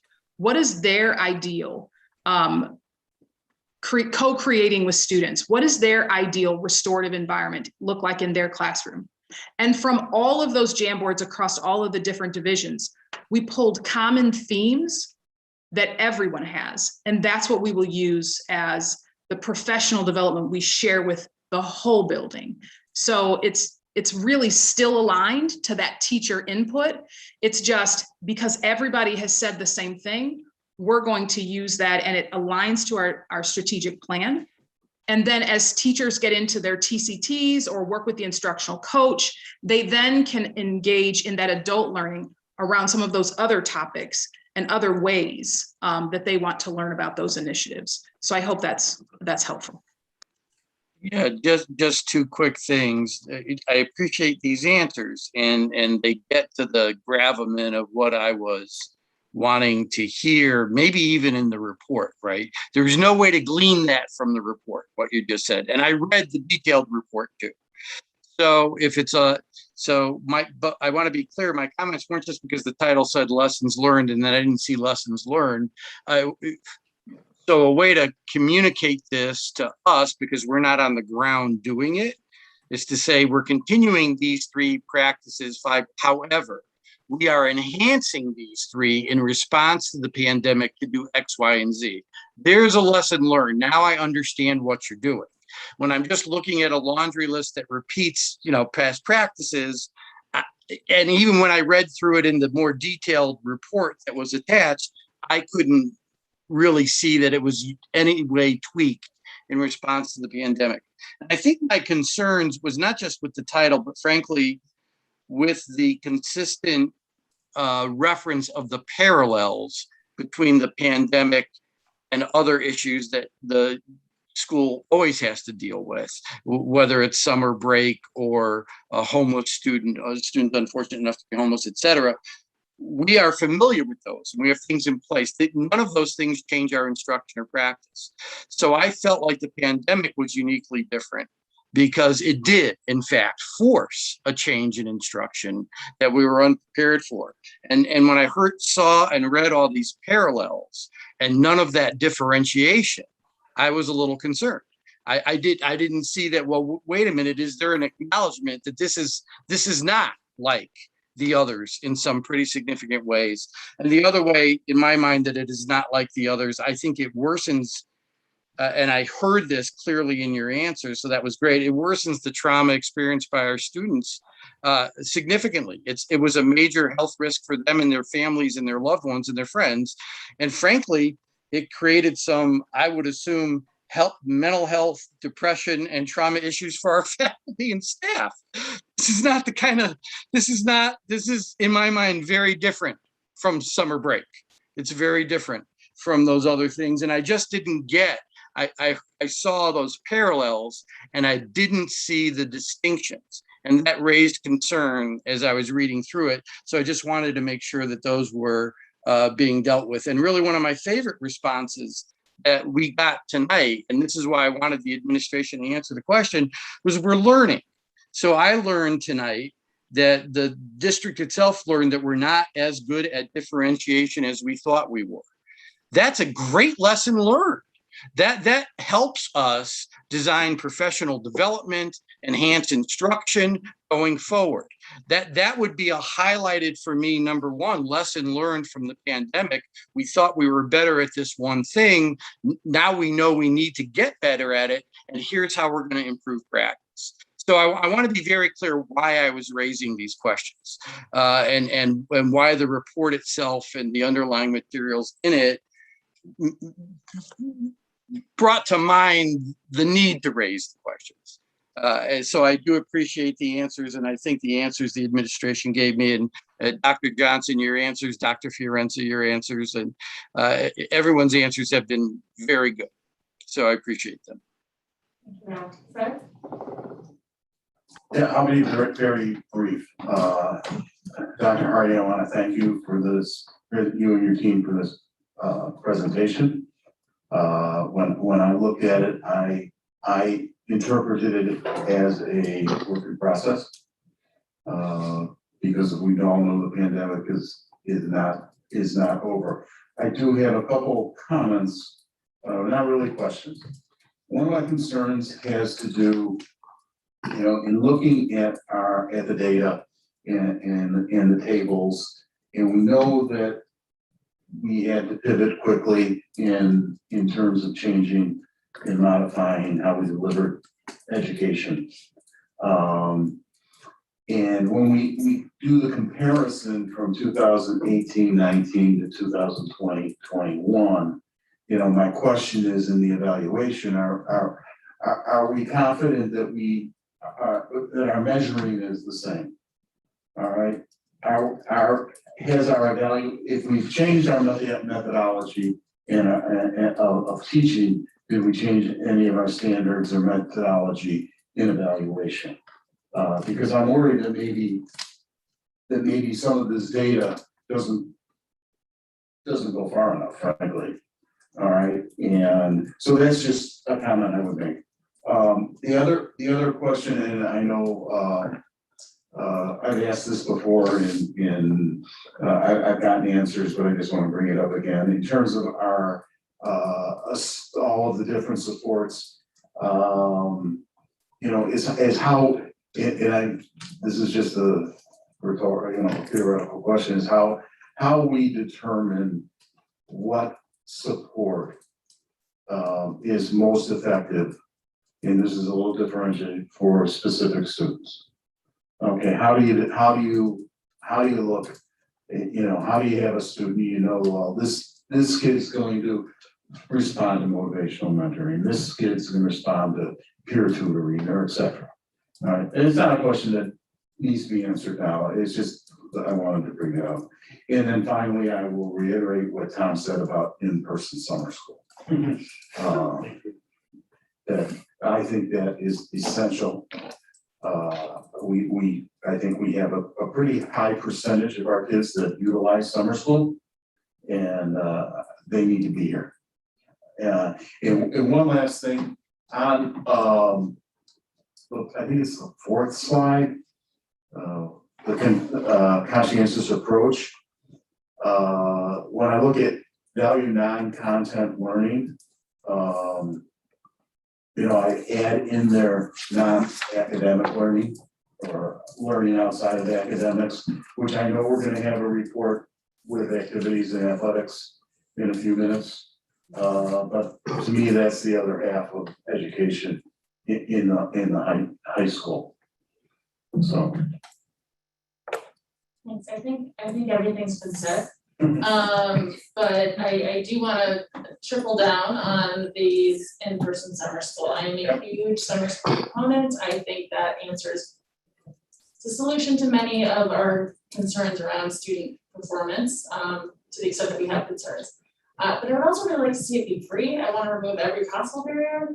And I would even be a proponent of having some sort of, like, some online learning and some in person, because different students like different things, right? And some students might want to access this and not even be in town, right? Like, I think any barriers that we can possibly remove, we should be looking at seriously as a board. I know I have asked last spring that we find out how our summer school enrollment changed, so I don't want to conflate the issues here tonight, but I just am raising it again because I care about it. I'm going to speak to it by way of close. Last comment, and it'll be very brief. We have heard loud and clear the need for in-person learning during summer, and the comments about summer school. Both have been internal conversations in the school. We're actively engaged in these, and you can expect to hear more information in the summer school program evaluation that's coming to the board in October. Okay. Thank you very much. All right, thank you so much, Dr. Thank you. Free, Dr. Garza, Mrs. Key. That was really, I thought, yeah, so thank you. All right, we have mitigations. Yeah, so this was originally an information item without presentation, you know, we're 2 weeks into the school, we're learning as we go, it's an evolving process with our mitigations, and so, after talking to Board President Spivey, we moved it over to discussion just to kind of signal that if anybody wants to ask questions or go in. I'm gonna highlight also just a few things very quickly, that will be communicated out to the community as well in to what you see here. Before I do that though, I just want to highlight that the context of this report builds on also actually a June presentation that we brought in our reopening plan for the school year under Dr. Frieda's leadership. In that presentation, we were talking about ERSA funds and all that business. We pointed out that mitigations couldn't be known because we didn't have guidance from the state in any way about exactly how schools could open in such ways. And we got that guidance in the summer, and we knew that we were, going to add it in, so we're sharing it out that way. A few things to share. First of all, how are we doing with all of the mitigations that we might have? I want to talk first about vaccination status of our faculty and staff and our student population as of today. First, we're 81% of our faculty and staff are vaccinated. That's more than I was able to report out just a little while ago.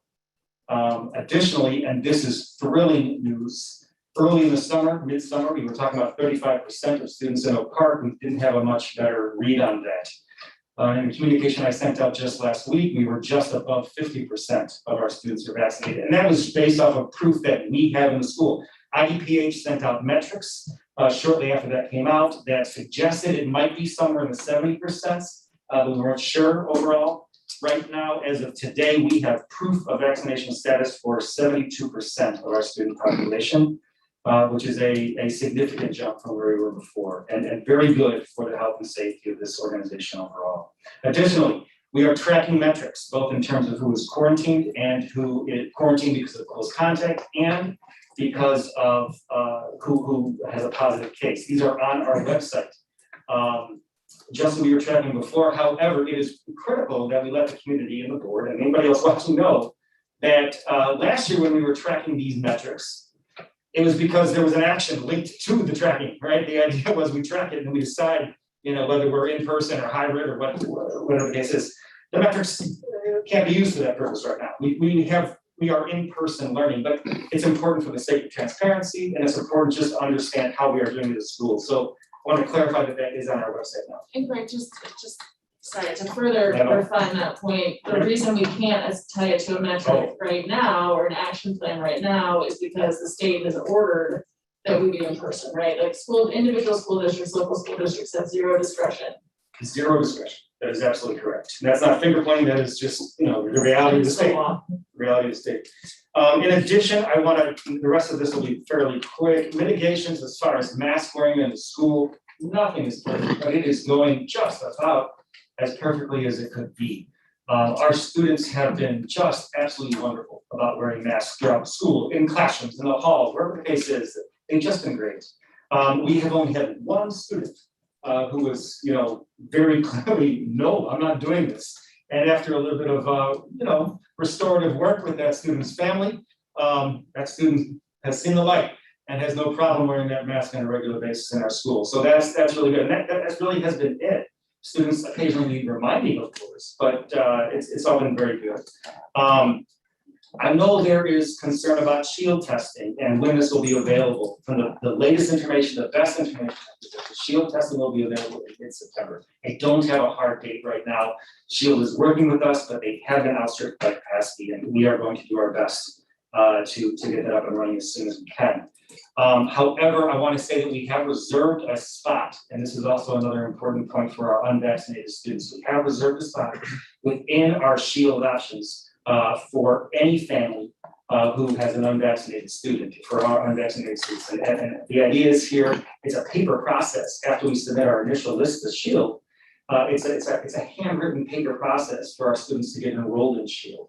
By reserving a spot in the system right now, we're saying anytime an unvaccinated student says, hey, I want to opt in now, a parent calls us, I want to opt in, we can make it a much more immediate access for them all. So we're excited about that.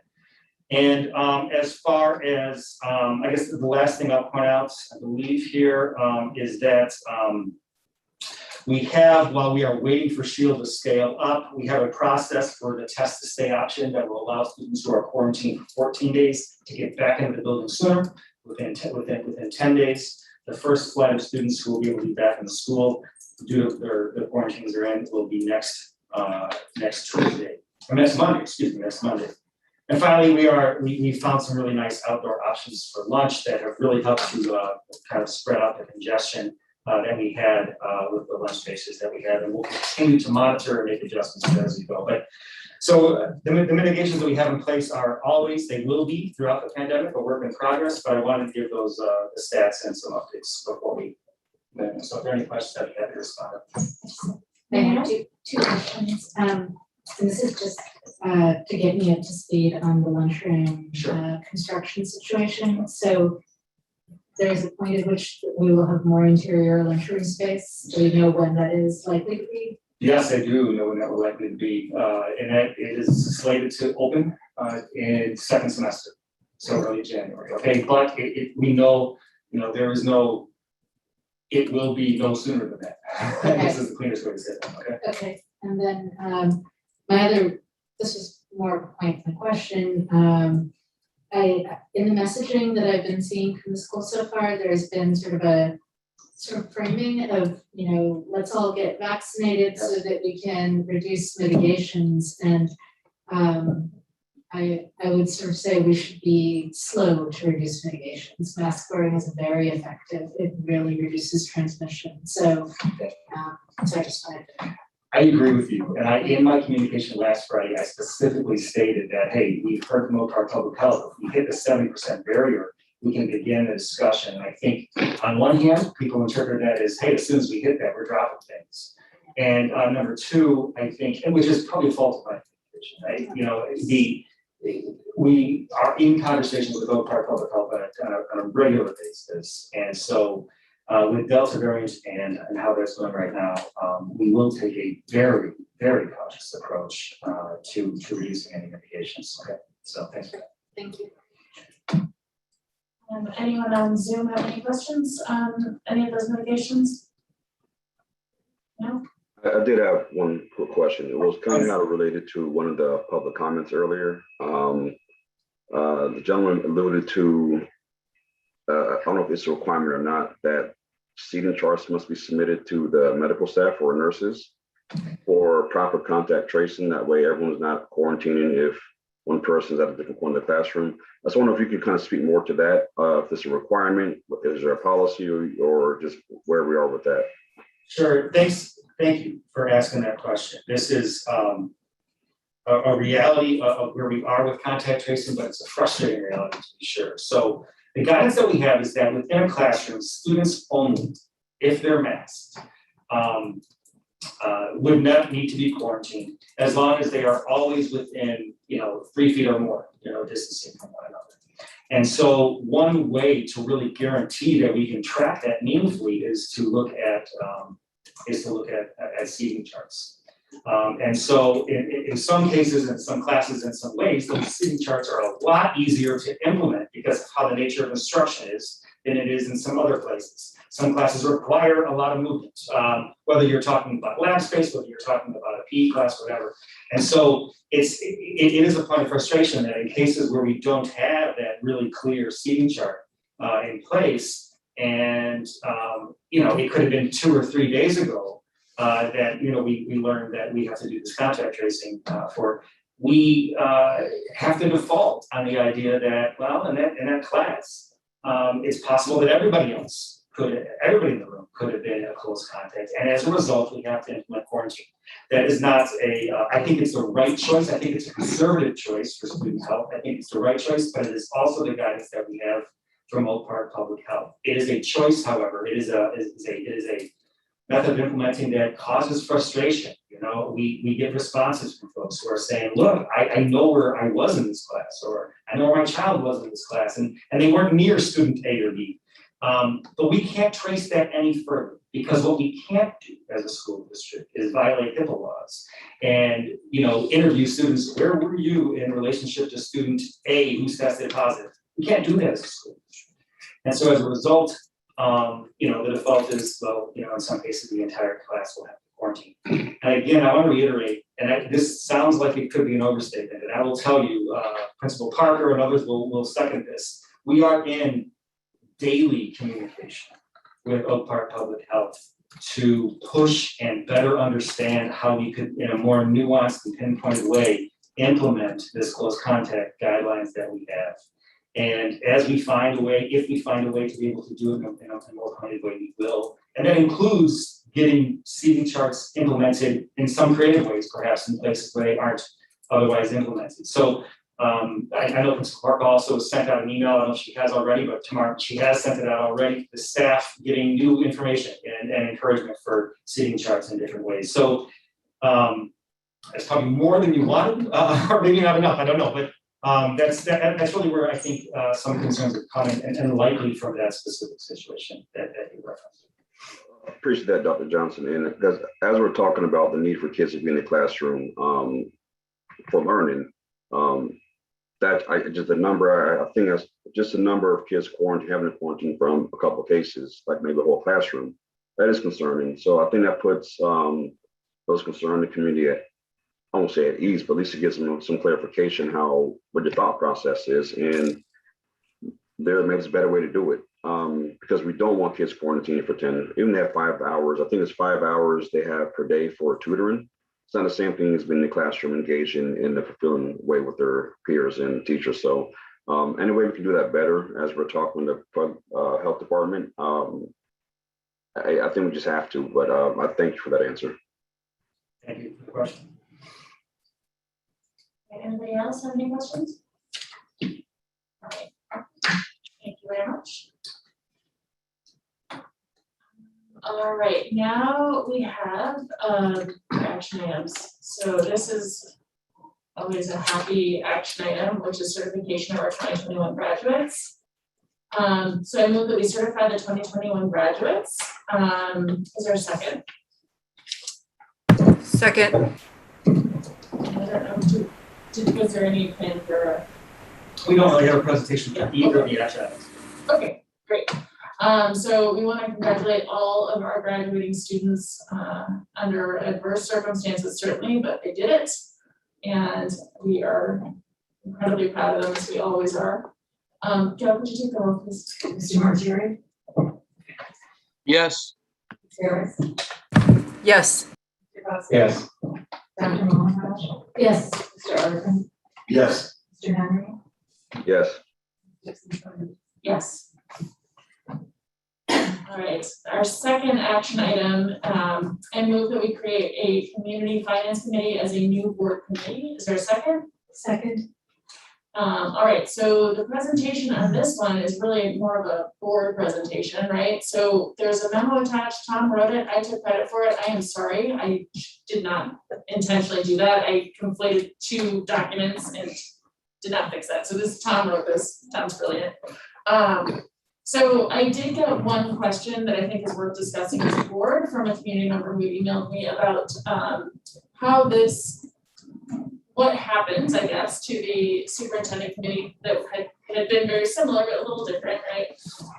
The community, the superintendent finance committee, and what happens to those members of that committee.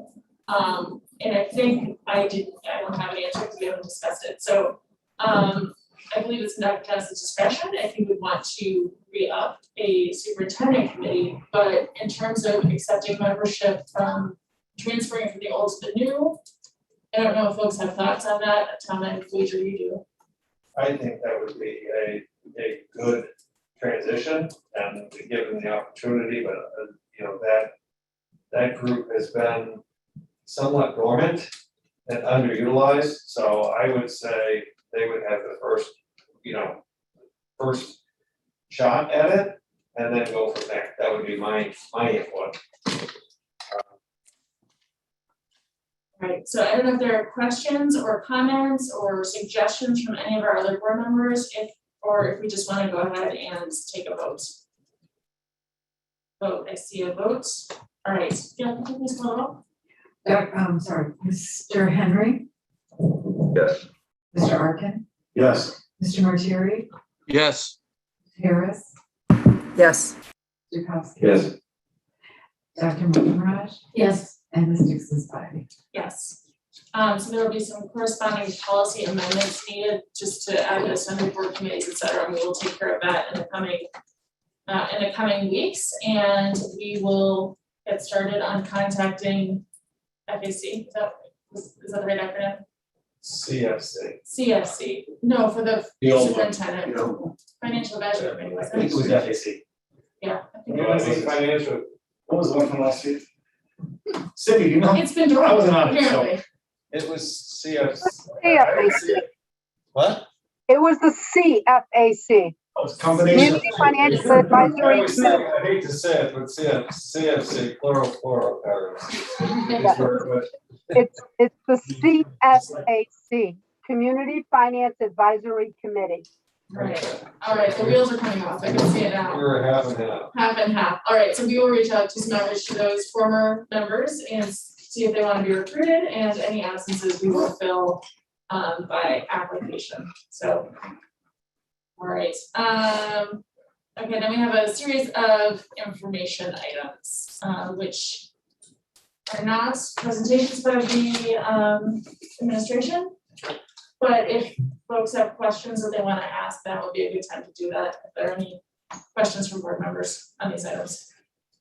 All right, and again, that's not to minimize their importance, that is to. Oh, I'm sorry, go ahead. Yes, I have a comment and a question regarding the extracurricular program evaluation.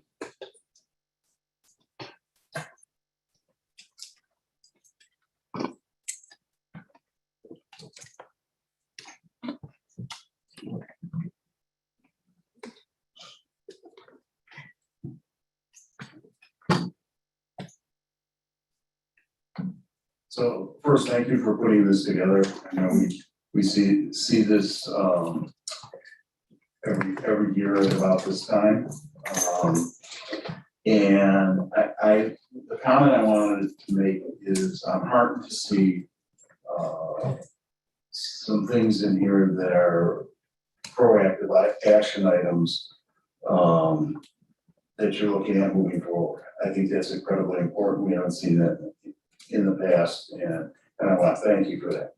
The one thing however, I didn't see in here was, and that we typically get, is that comparison on grade point average and disciplinary issues between kids that participate and kids that don't participate.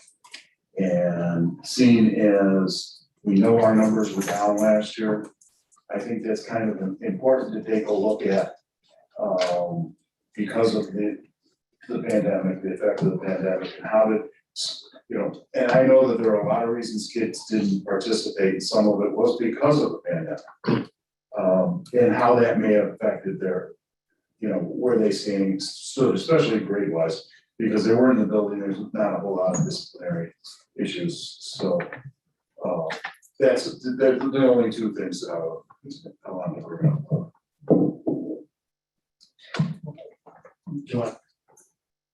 Normally in the report, we compare GPA and attendance data to those that participate versus those that don't. I can get that for you. I have that easily available. Yeah, Fred triggered, so I kind of have had the same thread for many years, and you triggered it, so reminded me. Which is, and I saw some of it in the question, but to me, this measures what students are doing under the roof or through the stipend sponsored activities. Correct. But is that the real question? The real, the fundamental question we believe is that students who are active in something, does it have to be here, that they're active in something that will impact them. And so I saw some outreach to that, but and I think the pandemic probably exacerbated that, but asking that question or that thread line to understand, because we have students that are in sports, they just aren't OPRF sports. So does that mean that they're not, they fit the I think to me, it's taking that student-centric perspective versus stipends-centric perspective. Yeah, thank you. I think that's a fair point. As we try to package this as a program evaluation, and from like what had been just like a raw report, honing our research question kind of as we go on a biannual basis as we evaluate it this is our first stab at it, and so we can add these questions in and look at them as we move further. There's an equity piece to what you're sharing as well. Absolutely. It's also a holistic approach. So it's being able to consider the child and what they're doing anywhere, whether it be dance or anything outside of what they're with the school. So definitely query that as well.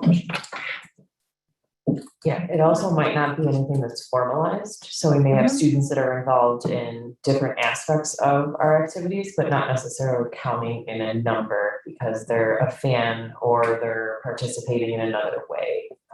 And that would be something that we would like to look at as well. That's great. Yeah, that's a great point. All right. Okay, so might seem like our evening's over. It is not. So the board needs to go back into closed session.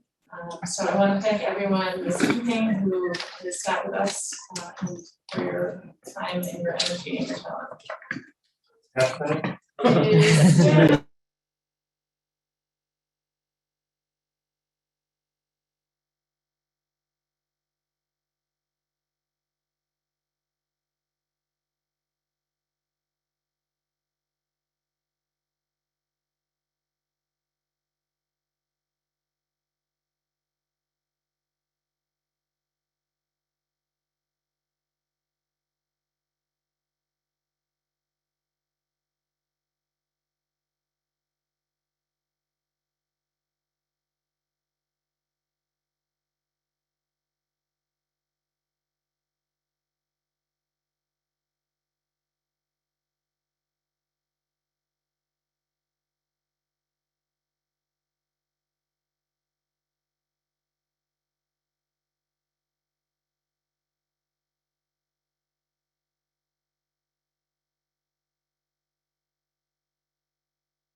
When chance to have done that? Just look at.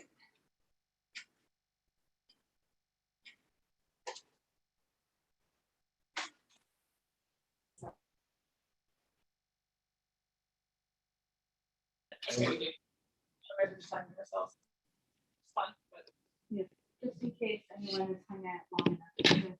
There might be someone. Yeah. I just texted them both, so I don't know how to set it up. We're gonna have to just, what is it? Adjourn, maybe quando or whatever. So that Same, oh. I see you, Stephanie Hammer. Without, I'll be here dropping off the kids. what is it? Yeah, there you go. Yes, what is it? There you go. It's an age, but. Without that. No. You know, because they went into. What is it? We said we were going into closed session. Oh, Ed Tang is here, yay. Wow. Thing is without, qua is that, and no. Good job, Ed, thank you. Motion to adjourn? At least I can, say the word no. Second. You still awake? I think it's not, right? You awake? No.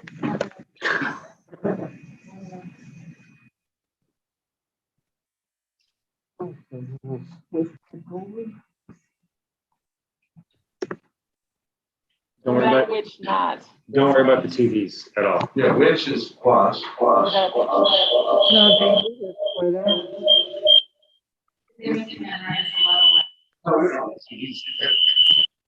But it's outside.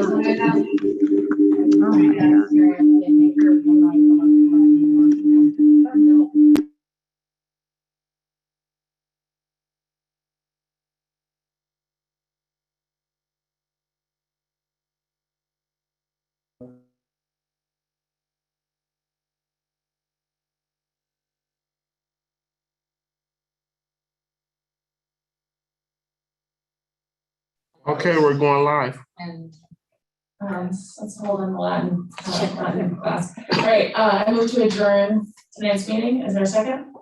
Second. Any opposed? All right, thanks everyone for your time. It's been a long one. Have a good night. An essential condition, the thing that is absolutely necessary. And just remember, Ubi Ubi. Where is Randall? That's a break.